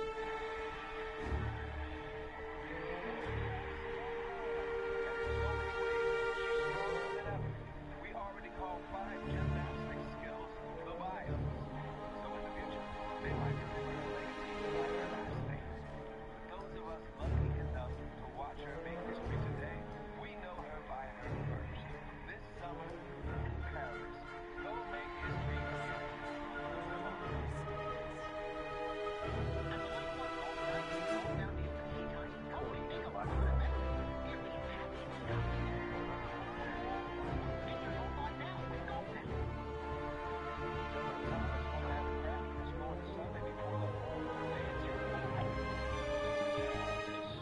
Beautiful to watch here.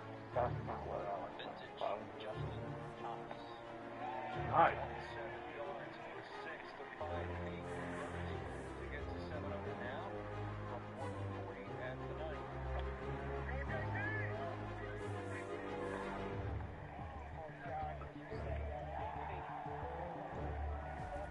Back a little bit. He converts that for birdie, and that gets him to 9 on the par. And on a run now after bogey on That is crazy. par 3 14. This is the bonus. This is the green. This is the possible spot.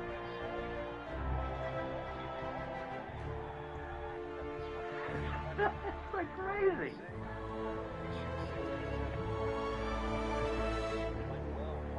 I can't believe that shot. I'm watching golf. Fed off the energy. Oh, oh, oh. The energy of each other. And he's playing with his Ryder Cup partner, Bob McIntosh, now. So another opportunity to feed off him. Good shot from him. Ah. Got him to 10 under. And these two put on one heck of a show, Paul. Really did. They just kept going. They ran through the tape. Another stunner here. I mean, no wind. Greens is soft, warm butter. There for the taking if you can get on a run. So good champ, gold medalist, future Ryder Cup captain. Here he is at 18. Yeah, I mean, another good shot in here, you know. He's probably thinking he's only playing average, playing with Shane.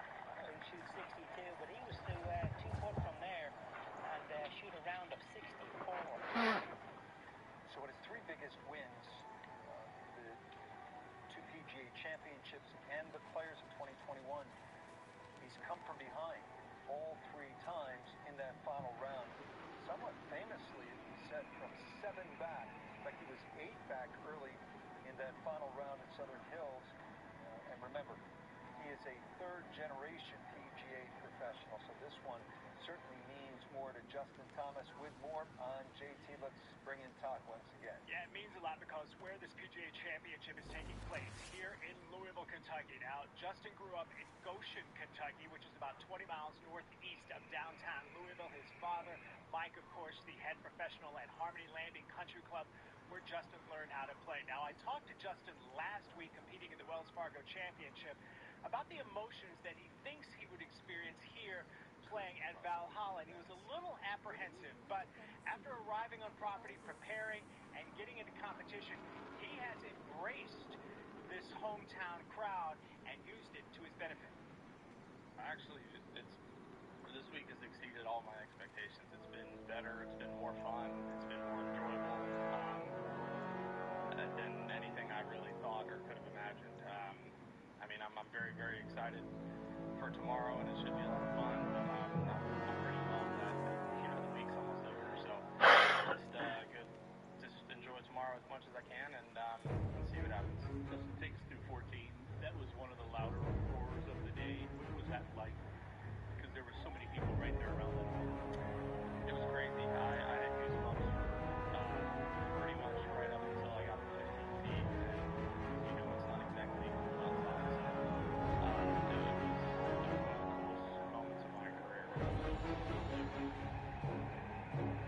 Now, Justin works with Julie Elliott, who works with a number of players on the PGA Tour. She's a sports psychologist.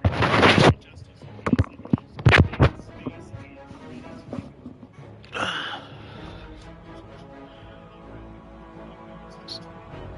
Psychiatrists are crazier than their patients. You know what psychiatry is? Psychiatry is a temporary band-aid to let you know what you're doing is okay, unless you're harming yourself. But if you're drinking or doing other stuff, they don't care about that. They won't tell you to stop drinking or stop sleeping around. Ooh. But what I'm telling y'all this because God is infinitely better at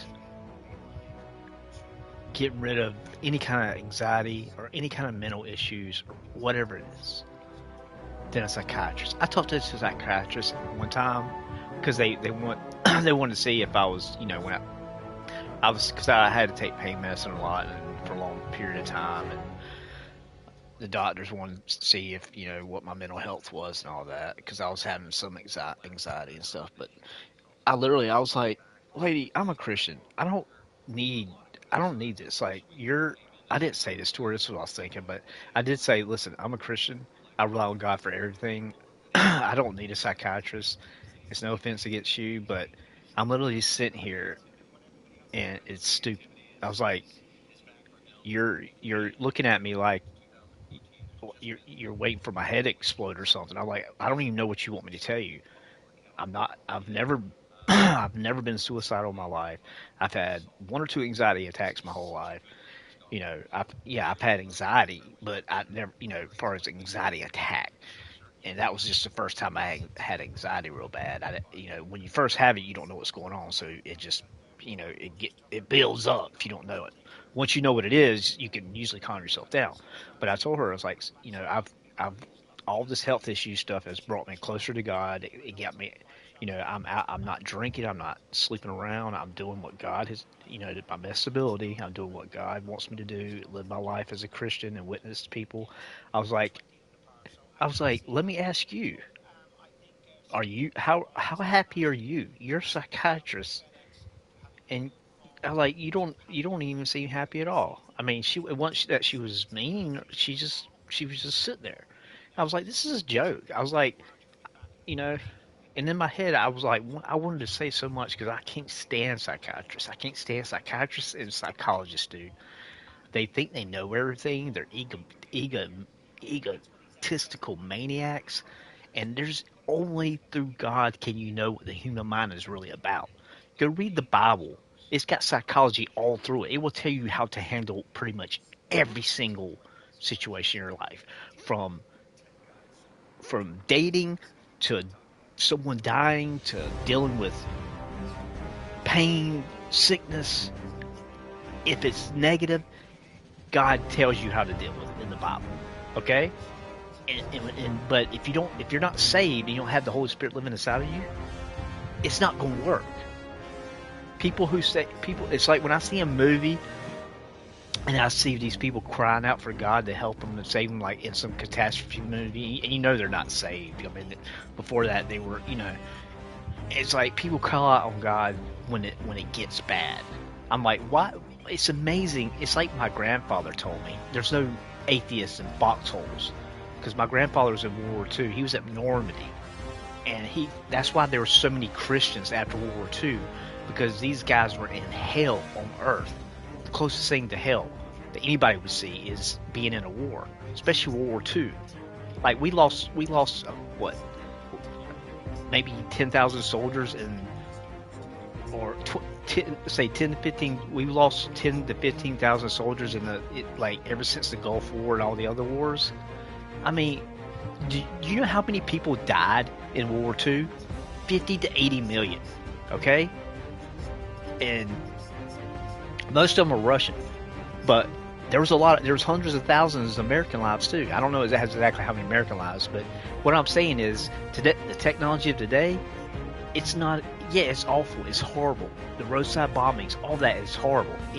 One soldier is too many. Believe me. As a military veteran, one's too many. But I'm just saying.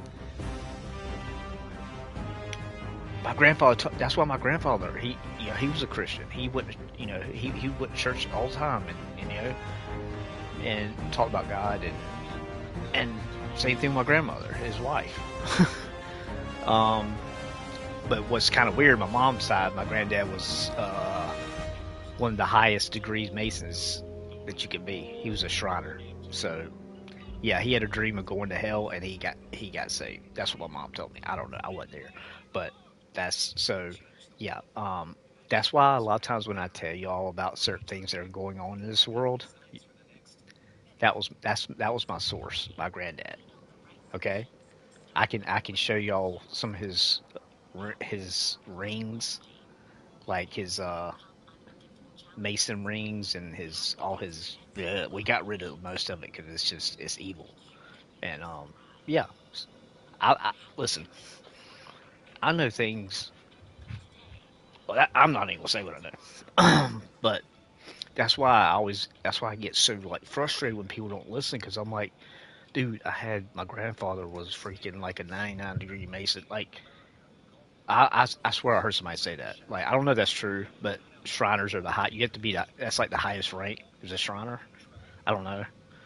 Like, I know 30. Everybody talks about 33 degree. That's just when you find out you're worshiping Satan. That's what 33. That's why everybody talks 33 degree, because that's when they put you. He said that's when they really reveal what it's all about. It's about believing in the Satanic Bible, Muslim, the Quran, and the Christian Bible. They have all three laid out.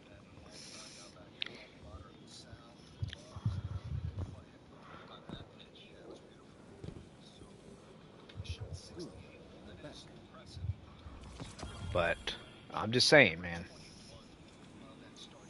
People, if I told y'all all the stuff that I knew, y'all would think I was crazy. Y'all probably already do. But if I told y'all the stuff that my granddad told me,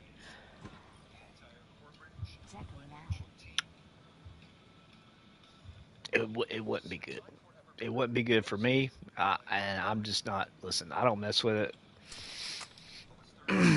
I stay away from it.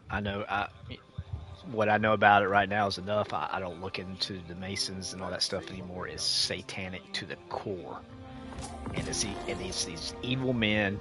And what they do is they support these Shriners kids stuff on TV, and that's why I get so pissed off, because these Shriner men are evil, but yet they do stuff that is good too. They believe you have to do good and bad, or you have to do good to offset the bad that you do. And so, yeah, my grandfather was before when he was just driving, he was an alcoholic. He was awful. Like I never got along with him. My dad's dad and grandmother were country folk. You know, middle class.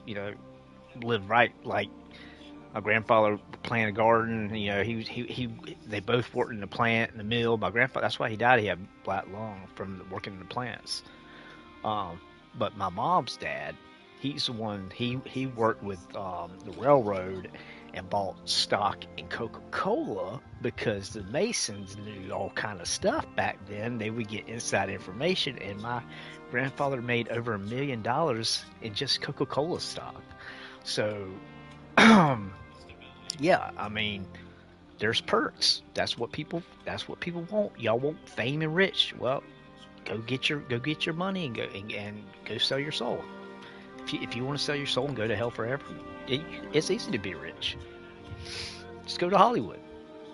Just go to Hollywood. Tell them I want to sell my soul. I'll do whatever you want, and you can be rich like that. But people don't realize that's how it works. It's like what y'all don't understand is a lot of these YouTubers that got famous all of a sudden, they went to these secret parties they have in Hollywood, and they have people that scout out these young guys. And if they see, maybe the guys or the girls are real pretty or handsome, and they see something in them that they think that they can make them famous. They've watched their channel and they see something in them, you know what I mean? And so they'll come up with these people and give them these little, it's like in the movies, they give them this little, invitation or something, and it's really like that. And they get invited to this party, and in each room it gets worse and worse. There's a story of a guy talking about it, and it's just like what I've heard everybody else describe. You have a room where people are having sex with each other. Then he said you went in another room, and it was all red, and everybody was just cursing each other out, calling each other. And then finally he said you have to go in the last room and deny. Well, not the last room. The guy didn't go to the last room. He said in the last room, he looked through a window, saw his friend and everybody else, because this guy was a YouTuber, and he was. Somebody tried to warn him what it was, but he was like the guy said he was young, and he was like rich people, Hollywood, like 95% of the United States doesn't. Well, I would say, there's probably more people, but I would say only 95 or only maybe 5% of the whole country really knows about the true horror of Hollywood. Like, these people, this is what happens. When they go to that last room, they get raped, molested by other people at that party, and they film it with a camera. So if they ever get out of hand, ever get out of whack, they had that blackmail on them. Why do y'all think y'all never see politicians, and why do you think you never see these extremely rich actors? They either die, they kill them, because like Michael Jackson, I knew for a fact he was killed. Well, I don't know for a fact, but I can pretty much guess he was killed. He literally 2 weeks before Michael Jackson died from, of course they're going to say, oh, he just overdosed on, that crap they were giving him. Yeah, but the point is, it happened 2 weeks after he said he was buying Sony, 51% of Sony, and he called the owner of Sony Satan himself. That's what he said. He said the owner of Sony is Satan. And he said, guess what? I bought 51% of Sony. And so you think Sony and all these people, you guys don't understand this, dude. You don't understand how entangled things are with just companies like that. You got the Chinese, the Japanese mafia stuff, and I'm telling you guys, this stuff is, when it comes to money and rich things, it is so hard. It's almost impossible to get rich without being corrupt or selling your soul. It is. It's almost impossible. There's a few exceptions, but most time you're going to have to do something very awful, very, very awful. Now, if you don't, you might have some success, but you're not going to get in that 100 million or more range, or 20 million, or they call it the $20 million club, whatever. I think it's more than that. Because I know there's people that have 20 million and they don't do that kind of stuff, but I'm just saying when you constantly, I mean, some of these actresses are getting $20 million for a movie, like each movie they do, you know. I'm like, there's no way in heck Hollywood's gonna pay. See, people think, oh, the movie's gonna make so much, that's why they can pay them. There's no, guys, $20 million for one movie. You think they're just gonna give that part to somebody for nothing? They're gonna make them pay for it, and they're gonna use them. That's why they hire. Why do y'all think they hire good-looking people? It's not because of us, because as people, we have all kind of actors and actresses that we like, even if they're ugly. We don't care if they're funny, if they can act good. We don't care. There's a lot of ugly actresses and actors, but what they do is they get these handsome guys and these beautiful women, and they blackmail them so they can do whatever they want to with them. I mean, you think about Angelina Jolie, Sandra Bullock. Uh, I mean, go on and on about just it's just insane. Like I don't care. Like I could give a crap. I'm just trying to warn y'all because that's why I stopped watching movies almost. Like I watched I watched Top Gun, which was good, and I watched Mission Impossible, which was good. But other than that, I don't have favorite actors anymore. I used to like Christian Bale. Like I used to love all his movies. I mean, I really was a big fan. Same thing with Ryan Reynolds. But like when they started doing this Deadpool and then Christian Bale actually thanks Satan, I don't give a flying fart if he was kidding or not. But the fact that he would say that on TV, knowing it's on video and being recorded, he thanks Satan, dude. Christian Bale, I mean, like it hurt me. Like it's weird. It's like I was so disappointed, man.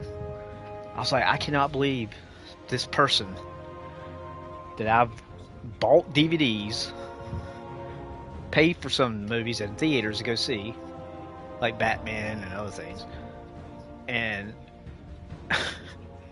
and watched like Batman. I watched them, all the ones with him in it. He was my favorite Batman. And it made me mad, dude. It made me mad. I feel like I was deceived. You know what I mean? It's like if I knew that he was that's what he was, that kind of person, I'm not going to watch a person. I don't care. See, some people don't care about what people do. They just want to watch the movie, and that's all they do. Me, I go deeper. I think deeply. I go deep, and it's not always a good thing because you think about stuff you really shouldn't even think about, and that's what I've been praying about, and that's what I'm. It's definitely getting better, but like if I see a commercial that has something in it that's evil or satanic or just gross and perverted, it literally triggers me. I get triggered over everything. That's just because there's so much evil right now. It's everywhere, bro. Like if you're a Christian, you know what I'm saying. Like if you're a Bible, let me say this: if you're a Bible believing Christian, I'm not talking about some Christian who claims you're a Christian and you don't even know how to be saved. You're not a Christian and you're going to hell. You bet if you don't believe in Jesus, you're not saved. You're not a Christian. If you don't trust in Jesus as your Savior, that He washed your sin away by dying on the cross for you, and if you don't believe in that, and that He did that for you and trust in that, you're not saved. That's how you're saved. You're not saved in any other way. You can't just say, "Oh, I believe in God and I'm saved." No, that is one of the biggest lies of Satan. That's the whole point of Jesus coming to earth. The whole New Testament is basically about Jesus. It just blows my mind how many people think they're saved just because they say, "I believe in God." You know what? There's lots of fake gods out there. Allah. Well, I mean, so what? That's why when I tell people, I'm like, mention the name of Jesus. Don't just say I believe in God, because there's a lot of lowercase g's. I mean, Zeus, Thor. All these were lower G gods. Satan is the Lord G God. I mean, he's not a god, actually. He's just a fallen angel. That's all he is. He's a freaking pile of crap that causes the most disgusting things in the world to happen to children, and people sacrifice people and children in his name. Oh, Lord. That's why I'm so ready for the rapture to happen. I don't care what you say. You can say whatever you want to say about the rapture. I don't give a flying flip, because I've read the Bible, and until you've read the Bible,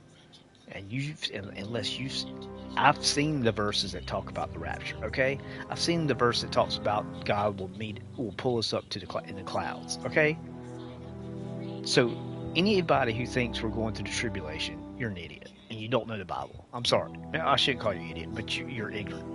You're an ignorant Christian if you don't. And my gosh, why would God make Christians that Christians have been persecuted already, around the world forever. So why would you make Christians go through a even worse tribulation time that is meant?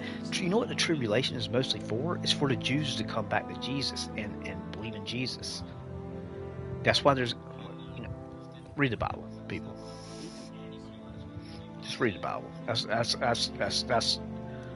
the only thing I can say. If you don't, well, you'll go. If you don't, you won't know what truth is. You'll just keep believing all this stupid stuff on Fox News and all this other bull crap, CNN, even worse, and you're going to end up in hell. I don't care anymore.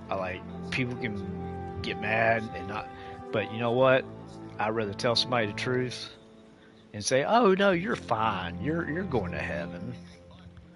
Just believe in God." No, you got to believe in Jesus, who is God. Okay. So you do, technically you do believe in God, but you got to believe in Jesus, though. You got to believe in what Jesus did. Okay, He died for you to wash your sins away. That's what I'm saying. So you got to know that. You got to believe that you are a sinner going to hell, and if you trust in Jesus, you will go to heaven. God could not make it any easier, guys. Literally, you will have no excuse. What's going to happen is, when you pass away, whenever you do, there's two judgments. There's a Bema Seat judgment. That's where the Christians go, and whatever we did good, God's going to reward us and stuff like that. But then you have the great white throne judgment. That's where, if you end up there, hell's in your future. But what's going to happen first is God's going to show everybody that's there everything you ever did, every sin and hidden in the dark, every perverted thing you've ever done, everything to everybody. So you imagine the sickest, most disgusting thing that you're ashamed of. It's going to be seen by everybody. And God's going to show you you have no excuse. And you won't. The Bible talks about it. People will not have an excuse. Because when God shows them everything, they will have no excuse. Because they'll realize how horrible they really are. People say, "Oh, I'm a good person." No, you're not. No, you're not. You lie. You cheat. Some people steal. You look at women or men with lust. That's adultery in God's eyes. If you hate somebody, or that's murder according to God. So everybody has done those things at one point in their life. I mean, if you covet other people's things, if you put other things above God, like you worship sports or other things above God, gaming, then you've sinned, and everybody has sinned. So, yes, you might be a good person compared to Hitler, but compared to God, you are nowhere near good. You are like filthy rags. That's what God says, and back then that means a tampon. That's how filthy we are. And y'all know it's true. Y'all know y'all done and said nasty things to people. You know you've You've watched pornography and lusted over things. Every single one of you. Every single one of you has done one of those things or multiple. I mean, I've never murdered anybody, but you know what? I can't say I've never hated somebody. I don't hate anybody now, but I've definitely have lusted. I've seen it. I mean, every time I saw a hot girl, I thought. I mean, I didn't necessarily think about sex with her, but I looked at her like, ooh, you know. So, I mean, my point is, God is holy, so He's perfect. So to go to heaven, He requires perfectness, and we can't be perfect. Nobody is. Y'all know that. But when you get saved by Jesus, He washes you clean, and now you're made perfect. Even though you will still sin as a Christian, Jesus says He doesn't see it. That's why all these preachers that say you can lose your salvation, I'm like, oh really? Where is that at in the Bible? Where does it tell you how to be saved again, or born again, or saved again? No, you're saved once, and if you're truly saved, you're saved, and you could do like what happened with me. I got saved at a young age, and then when I graduated Christian school, I went to the world and I started partying, sleeping around. I didn't do like illegal stuff like steal and crazy crap, but I sinned. I did a lot of sinning and living in the world, and I had no relationship with God. I was like every night, literally for the past 10 years, probably now, and even more, definitely the last 5 years. I listen to the Bible every single night. Every single night. And there are Christians that go to church every Sunday, Wednesday, and Sunday night, and they don't even pick up the Bible. But they'll go to church though. That's why I don't get hung up on church too much, because I know for a fact I know people that are going to church. I don't know if they still are, but I know people that were going to church and they were going out drinking all during the week. That's the hypocrite. That's what ruins. That's what keeps a lot of people from believing in God, because they see Christians get saved. And even though these people shouldn't think that, because they don't understand, when you get saved, you still can struggle with stuff. But if you make the choice, like I had to make the choice when I realized, okay, I've got health issues with my pancreas that I can't handle this alone. I'm having crazy anxiety. The world feels like it's coming down on me. I thought I was going to be retired from the military, and I couldn't do that. And then I ended up, because of my gallbladder, and then I got a job that worked 3 years at the nuclear plant, and then I end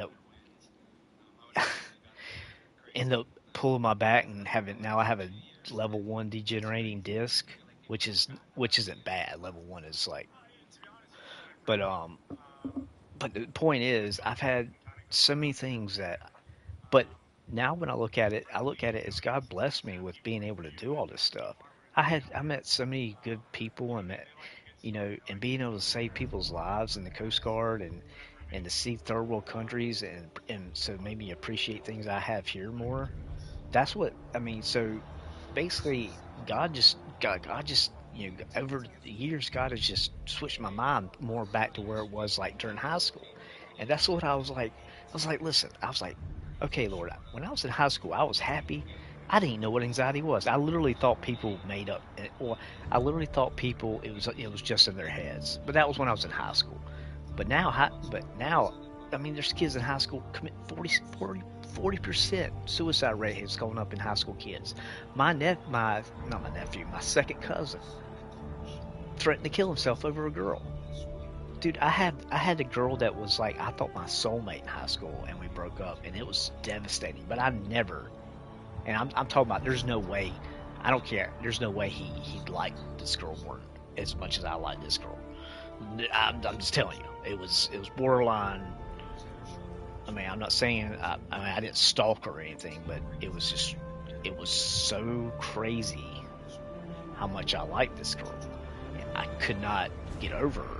Like after high school, I did, but my senior year, I just didn't talk to her, because it was like, if I talked to her, hung out with her, she would flirt with me, and she would say stuff like, sometimes I wish we were back together, and I'm like, And I got tired of hearing it. So I was like, my senior year, I basically didn't. I basically didn't say hardly anything to her. And then she wanted to meet. She wanted to get, and she was a Christian too. She's a Christian girl, nice girl, and she's beautiful, dude. She's so beautiful. Named Sherry. She's so beautiful. Like, and it's just weird how certain people can affect you like that. But I just couldn't believe he thought suicide didn't even enter my mind. I mean, really. I mean, never. And even when I was in high school, even public school kids, you hardly ever. I heard about. I think what was it? In 1999, I heard there was a guy. He actually used I let him use my bong. I used to play in like percussions, like bongos, congos, we play like Dave Matthews, Widespread Panic, like Fish, Grateful Dead, kind of jam band stuff at some local bars. And anyway, I can't remember his name, but I let him. He asked if he could play a song or with a song with the band. I was like, yeah, and but he ended up committing suicide. And I didn't know him real well, but I knew him from, I would talk to him occasionally when I ran into him at a party or something, and everybody would be talking. But I never thought, but he was one of these people who took mushrooms all the time. He took LSD all the time. He drank all the time. He did coke all. I'm telling you guys, if you wanna meet the devil, go do LSD, shrooms, all that stuff, and you're going to have you're going to trip one day, literally trip, like tripping on acid. And you're going to see demons. Eventually you will. You might not the first 2 times, 3 times, but you will. It's a doorway. It's actual spiritual doorway. Because one of the preachers I listened to used to be all into drugs and New Age and Satanism. He tried every religion there was. And he got saved by Jesus because he saw two black figures, demons, standing in his kitchen, and he ran back to the bedroom, and he had a Christian friend, and his friend had told him how to be saved, so he believed in Jesus, and in 2 weeks he went to Bible college. I didn't do that when I got saved, but I was in high school. I was in seventh grade, but I believed in I grew up in a Christian home, but not like overly like we celebrated Halloween, we celebrated Christmas, and um, but yeah, we always, my mom and dad always told me, the Bible's true, God's true, God's real, Jesus is the way to be saved. I always knew that growing up, and then my mom would read me stories from the children's Bible, and then at school, I went to a Christian school my whole life, pretty much. I went to public school 2 years, fifth and sixth grade. I went to public school, and I was so ready to go back to Christian school. Public school was nothing but a bunch of mean, nasty, spoiled rotten kids, and I turned into one in 2 years. And so I was getting in trouble like crazy when I went back to Christian school that first year. And so that summer, I got saved because I think God was putting on my heart that I wasn't saved yet. That I believed in God like I was telling y'all, but I wasn't. I had finally understood what Jesus was about, and I finally saw how bad. I finally saw how much I had changed from when I was before I went to public school and then afterwards. I almost had the record of write-up slips, and the only reason I didn't get kicked out because it was stupid stuff like joke. I was always a practical joker. I was always joking around in class and stuff, trying to make people laugh, chewing gum and being late. It wasn't anything serious. I mean, I've never been a troublemaker ever. I've never been in jail. I mean, that's amazing in itself. If y'all knew all the stuff I've done, like, I don't mean illegal stuff. I mean stuff that, smoking weed, drinking. But life is hard, guys. And I don't know how y'all are doing it. Actually, y'all aren't doing it. That's why everybody's crazy right now. It's psycho. Wokeism, systemic racism. Kiss my tail. Somebody comes at me with that crap, I'm gonna slap you. I'm sorry. I'm just like, Lord, forgive me, but I probably will punch somebody in the face if they they come at me with some woke crap and start getting on me about you, they say one nasty thing about you, Lord, I'm probably gonna. Well, you know what, Lord, I pray you help me not to punch them because in my mind I want to punch them in the face. I'm so sick of these idiots saying just because somebody has white skin that they're racist and white privilege. Are you freaking kidding me, bro? I had to work for everything that I ever did. White privilege in my freaking butt, dude. Yeah, Obama's a black man in office as president. Okay, so y'all shut your mouths. When you have other black people saying it's bullcrap, then I think I will believe in. I think I believe that. And if y'all call them Uncle Tom, you're a freaking idiot. You're a freak. You you know what? You know what? Actually, it'd be better for you to just to tie a millstone around your neck and jump into the ocean, because you're not worth anything to this world. I mean, I'm talking about these crazy Antifa woke people. That's what I'm talking about. You're literally, you're literally a waste of space.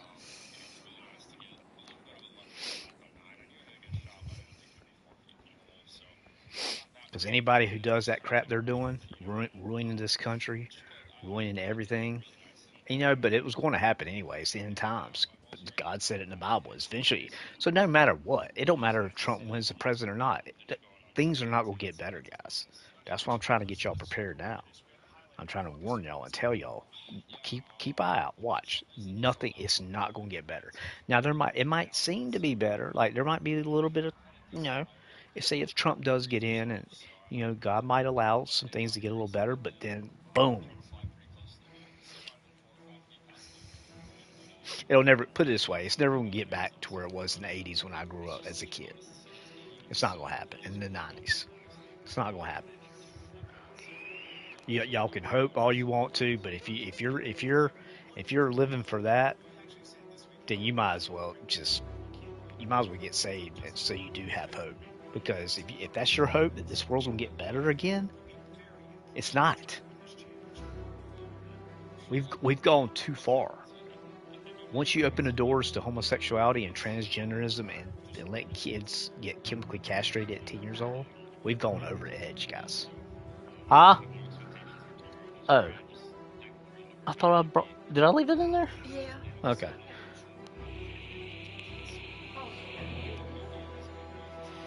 That's fine. Sometimes I drink two. Well, I drink 1.5.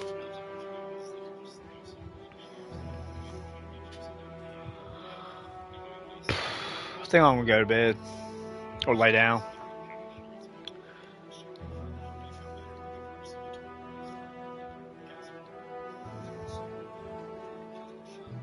I don't know if I got any of you guys. It's nightfall. This has been one of the most aggravating nightfall experiences ever. And Bungie thinks this is fun. Bungie, you think this is fun to make people have to do, I don't know how many nightfall strikes now? Over and over and over again. You think that's fun for us, Bungie? Are y'all that stupid? What happened to the 10% thing where every time you do something like a nightfall or one of the lost sectors with the... I mean, I've got all exotic gear, so I don't care about that. But it's supposed to be for that too. Each time you do it, 10%. Or what y'all do? Move it to 2% or some crap? Oh, we're going to nerf, like, we're going to make them have to play 35 nightfalls and get one gun or one whatever weapon. It's ridiculous, dude. I know I sound like a pessimistic. I'm going from one negative thing to another, but I'm not. Like, ask anybody, dude. Like, when I'm talking to other people, I don't talk about this stuff. I'm talking about this stuff because I don't know who's watching. I don't know who needs to be saved and who doesn't. And if one person gets, if I meet one person in heaven and said, I saw a video and you made me really think about stuff, I'm like, thank you, Jesus. That's all I ask, So please, somebody get saved for watching my video. So I'm not here. In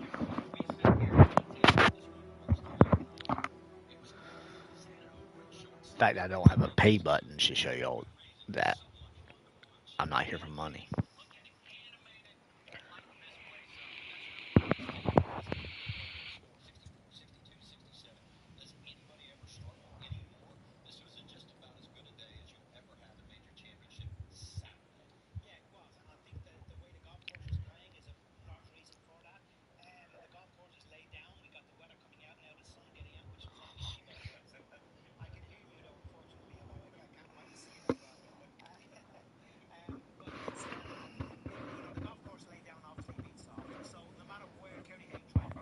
Really getting, I really need to find another hobby. Really getting sick of video games, man. They're just so stupid and trashy. I mean, you got people with screen names with Satan as their screen name.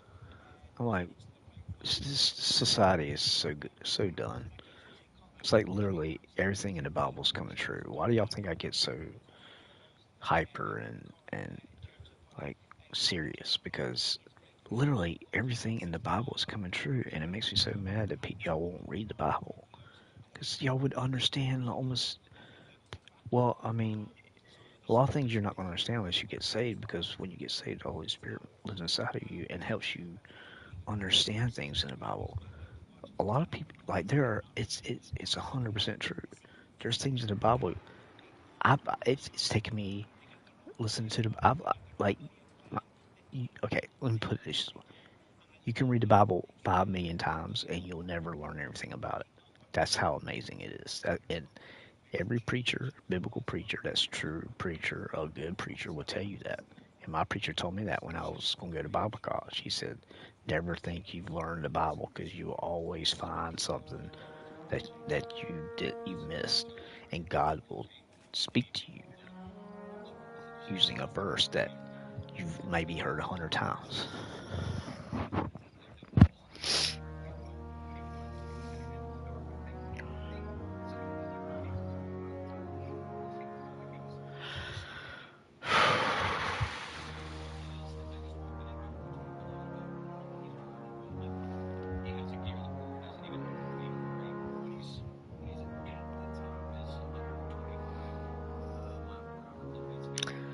I don't know, something's got to change though, man. I'm tired. I'm just tired. I'm just tired of playing video games, dude. I mean, I really am. It's a crap community. Like, the most immature people I've ever met has been gamers. Like, I'm not. I mean, all these stupid idiots that dress up, cosplay, and all this stuff. You're idiot children. I don't care what you say. You're idiot children. If you're over the age of 20 and you go to these Comic Cons, and I believe me, I was there. I've been there. But once you realize what's really important in this world, you'll see how stupid that stuff is. It's ridiculous. I mean, why do y'all look at video games? Like, do you realize that God, you could believe in God that created you and created everything that you see? You could actually have a relationship with Him. But y'all choose freaking video games and movies like Star Wars to put all your focus on. And all these people that have all these collections of Star Wars stuff, like all over their whole house, like, I wouldn't be surprised if your wife left you, because usually it's guys and girls. But either way, if you're a girl that does that stuff too, same thing. Like, if I marry somebody, and I mean, not now, but like, I'm saying, I wouldn't marry them in the first place if they had that kind of had that kind of issue where they had to buy stuff. Like, talk about problems. Money's one of the biggest problems, causes divorce. My divorce was my fault, because, well, actually she divorced me. I was willing to go to do whatever, talk to, but I knew what it's like. God hit me in the face with it. He's like, even my youth pastor, and my youth pastor warned me numerous times, and I knew it too from reading the Bible. God says, do not marry. If you're a Christian, do not marry a non-Christian, because it won't work. Because you have to see, because like, just like y'all's views and my views don't line up. That's why y'all get mad, because I say stuff that y'all don't see or y'all don't agree with. It's the same thing. If you're Christian and you marry somebody that's not, it's gonna be horrible. It might work for a little while, but that was totally my fault. I shouldn't have, so lesson learned. But I don't know. I gotta quit stressing over this stuff. It just gets tough, man. Like having a pancreatic disability and not being able to work and feel like a man, not being able to date anybody because you know, thank the Lord, you know, I have a place to stay, and, you know, my parents and stuff can't even get approved for disability. It's unbelievable. It's unbelievable. It's just, but like I said, God's in control, and I have to remind myself of that, even though I know it all throughout. I mean, I know it through and through, but like Satan, like I can't be possessed by demons, but I can be oppressed. That means demons have a way of affecting your mind. They can put temptations or thoughts in your mind. They can make, you know, a lot of times when y'all see me get aggravated, it could be that.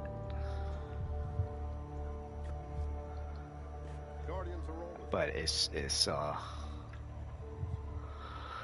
don't know. It's frustrating. It's definitely frustrating. Because I mean, gaming's not a problem. It's cool what you play. You know what I mean? It's just, I'm just tired of gaming. I'm tired. Like, I've literally turned off, even from my clan, I've literally shut myself off from anybody online because I literally have had, I just can't deal with it, man. I'm saying stuff, yelling at people, stuff I shouldn't do as a Christian, and I'm just not gonna do it. So finally, I was just like, dude, I'm turned off. I told my clan, I'm like, I'm sorry, you know, I just don't, you know, if I do decide to play something, I'll let y'all know, but, you know, don't send me any raid invites or anything like that, because I don't have my things turned on. There's no way I mean, you can send a friend request, but I actually have to go in and look at it, so I'm just like, and I'm not depressed. It's not that at all. I mean, I love my life. I mean, it's just, it's hard. It's just hard being, I mean, you know, it's like, most people couldn't do what I do. Most people could, dude, there was people that went crazy and committed suicide after being COVID locked down for a month. I've been doing this for like 15 years at home, basically at home, because of my health. And that's because of God. God gave me the strength to deal with this stuff. But it does get overwhelming. I'm still a human being. Even though I'm saved, I'm still a human being. And like God says, you're still going to have the same emotions. Anger, you know, sadness, happy, joy, you know.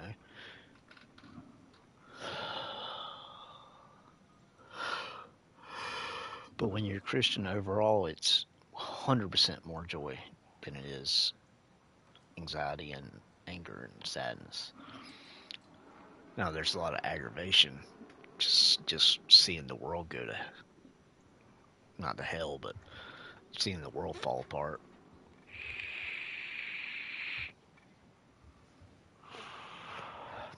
Yes, this is my main habit I need to break. But I haven't really worried about it because, you know, I mean, preachers used to smoke pipes, people. Believe me, if it was a sin issue, I would stop right away. But it's not a sin to smoke. It's not good for you. That's why not many preachers nowadays even talk about smoking cigarettes, because things are so bad now. Now they're focusing on actual real sin, like, you know what I mean? It's like, you know, drinking, being a drunk. You know, drinking's not. That's what people. These people are so stupid. They think Christians don't drink. There's actually some Christians that drink too much, but dude, I'll drink a beer. I mean, I don't have a problem with that, but I don't really like beer. I like Corona with a lime. That's it. So if I go to somebody's house and they happen to have a Corona, I might drink it. I might not. I don't know. It's Corona if I'm in the mood for it. But I've yet to buy. Like, I walk by the beer section when I go to the grocery store. I don't even think about it. It's just not something I desire. And I used to, you know, like I told y'all, like I smoked weed more than I did drink, because I think it's because of all the stomach and pancreas issues. you know, before it really started getting bad, that alcohol was making it worse. Because I would just get so sick, dude, and I would like throw up almost every time I drank, and I would get like the worst, one of the worst headaches. Oh, I had to go to the hospital one time. My head, like I think I had a reaction to medicine I was taking, and I was drinking, and it was very like I literally thought my head was going to explode. I was sitting there like screaming in the room, like for nurses, like I was like I'm about to die, and I don't know. The CAT scan was clear for my head, and they gave me some pain medicine, and I went home, and never happened again. But I never drank alcohol. That was one of the last times I ever touched alcohol and marijuana, because I'd only drank like 2 beers, but I smoked like a little bit of weed too, and so I wasn't messed up. I was just like. It started out as like, you know, like a stress headache, but then it just went all over. It was like everywhere. It's basically what I would imagine an aneurysm feels like. But sorry I didn't play. I just felt like talking because, you know,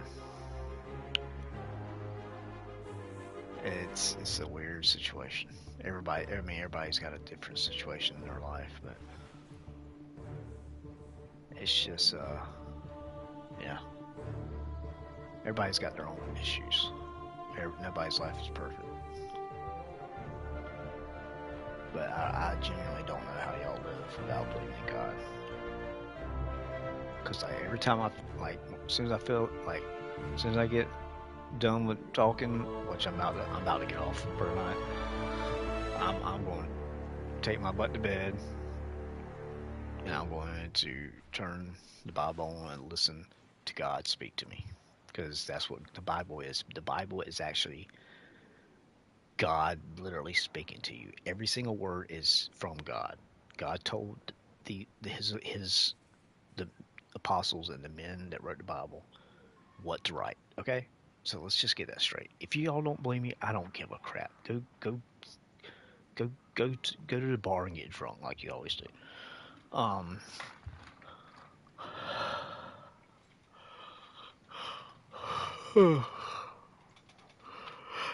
We ain't getting no snow this year in South Carolina, man. I don't want to end on a bad note. Kind of felt like my blood pressure was up. Yeah, and I need to get back in shape, and I haven't. See, that's the thing too. It's aggravating me. It aggravates me because I know what I need to do sometimes, and I don't do it. Like I know I should be using that. I got a really nice like pedal machine that just you put on the floor. It's a really nice one. Like, and I didn't do it today.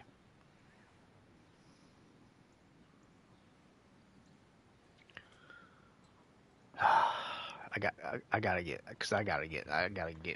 I mean, I've lost like 40 pounds in the past 5 years, or past probably 2 years actually.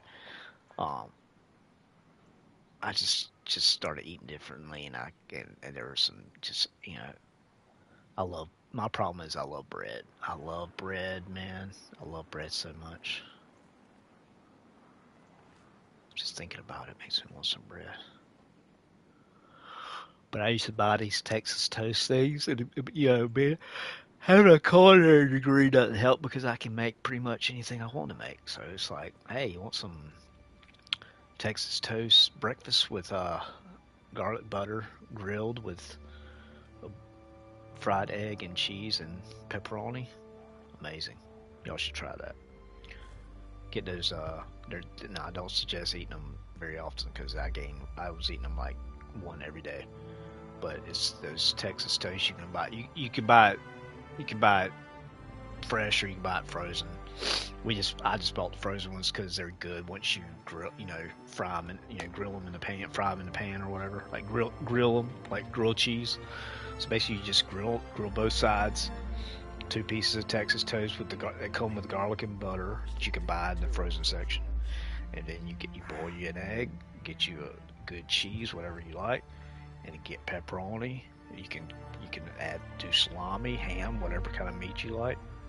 Amazing. Make one of the most, oh, so good, dude. So good. It's so simple, but it's just the texture of that bread and that butter and garlic and cheese and egg go so good together. And then with pepperoni, giving that little spice. Oh my lord. Oh, I hope I can eat that in heaven, Lord. I'd eat that every day. I mean, hey, if I was in shape and I worked out, I would eat them now. But I can't start eating those things again, man. They just.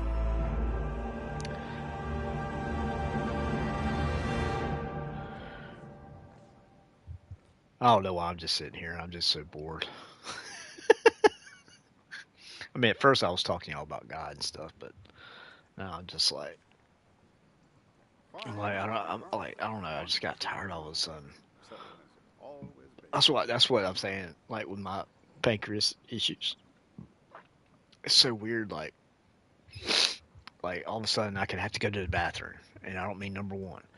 Or all of a sudden I could be like I have energy, and then next 10 minutes later, I mean not like all of a sudden, but like 10 minutes later I start going downhill, and I'm like I feel like I've been up for like 16 hours, and I've only been up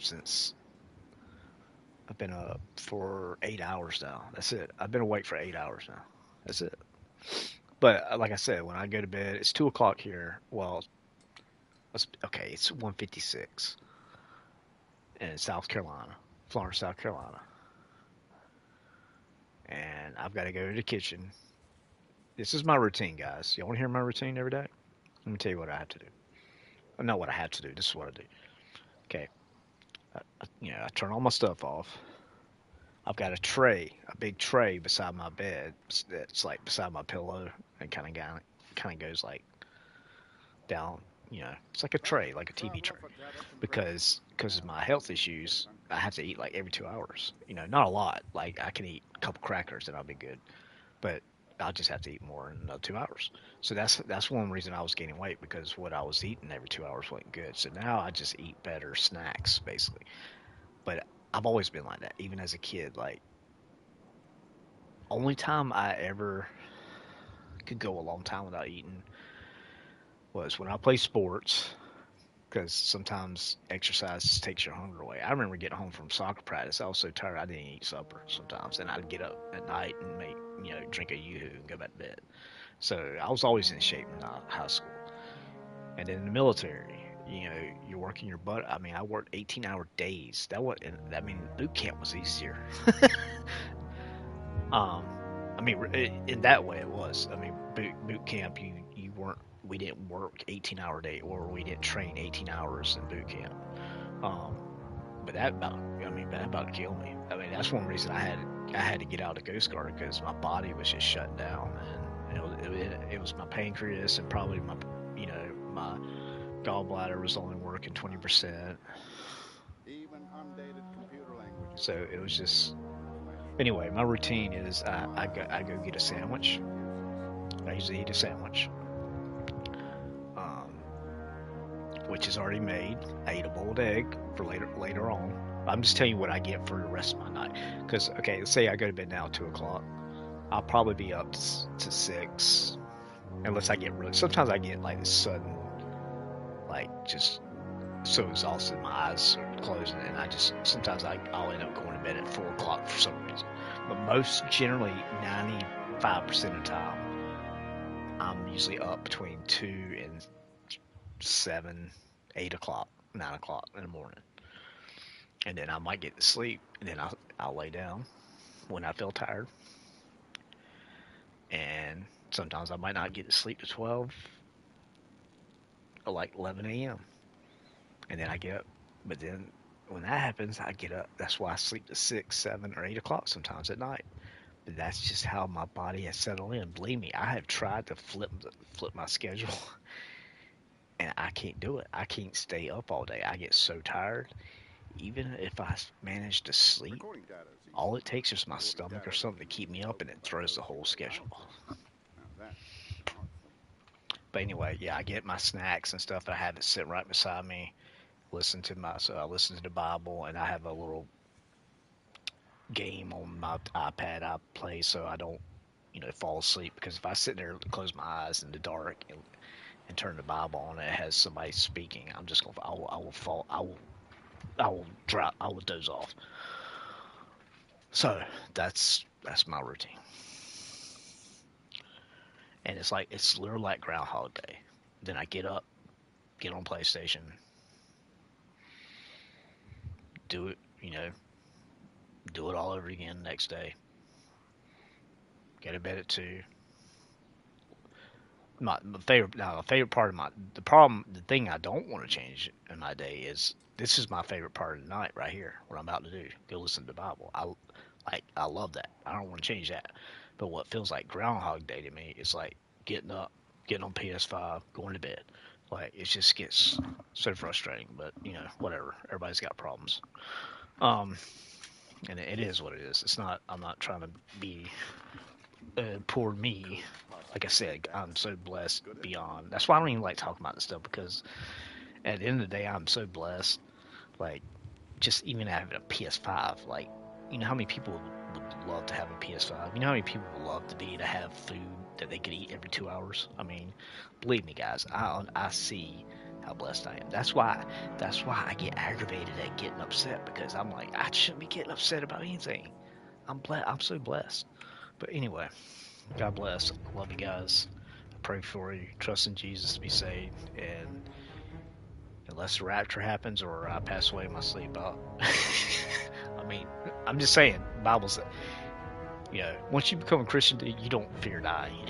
And you also realize that you're not promised the next second of life. You could drop dead. You could slip and fall, bust your head on the table or something. But on a much lighter note, y'all have a good night, and more likely I'll see y'all tomorrow. But I've got to find some new game or something to do, because this crap is getting old.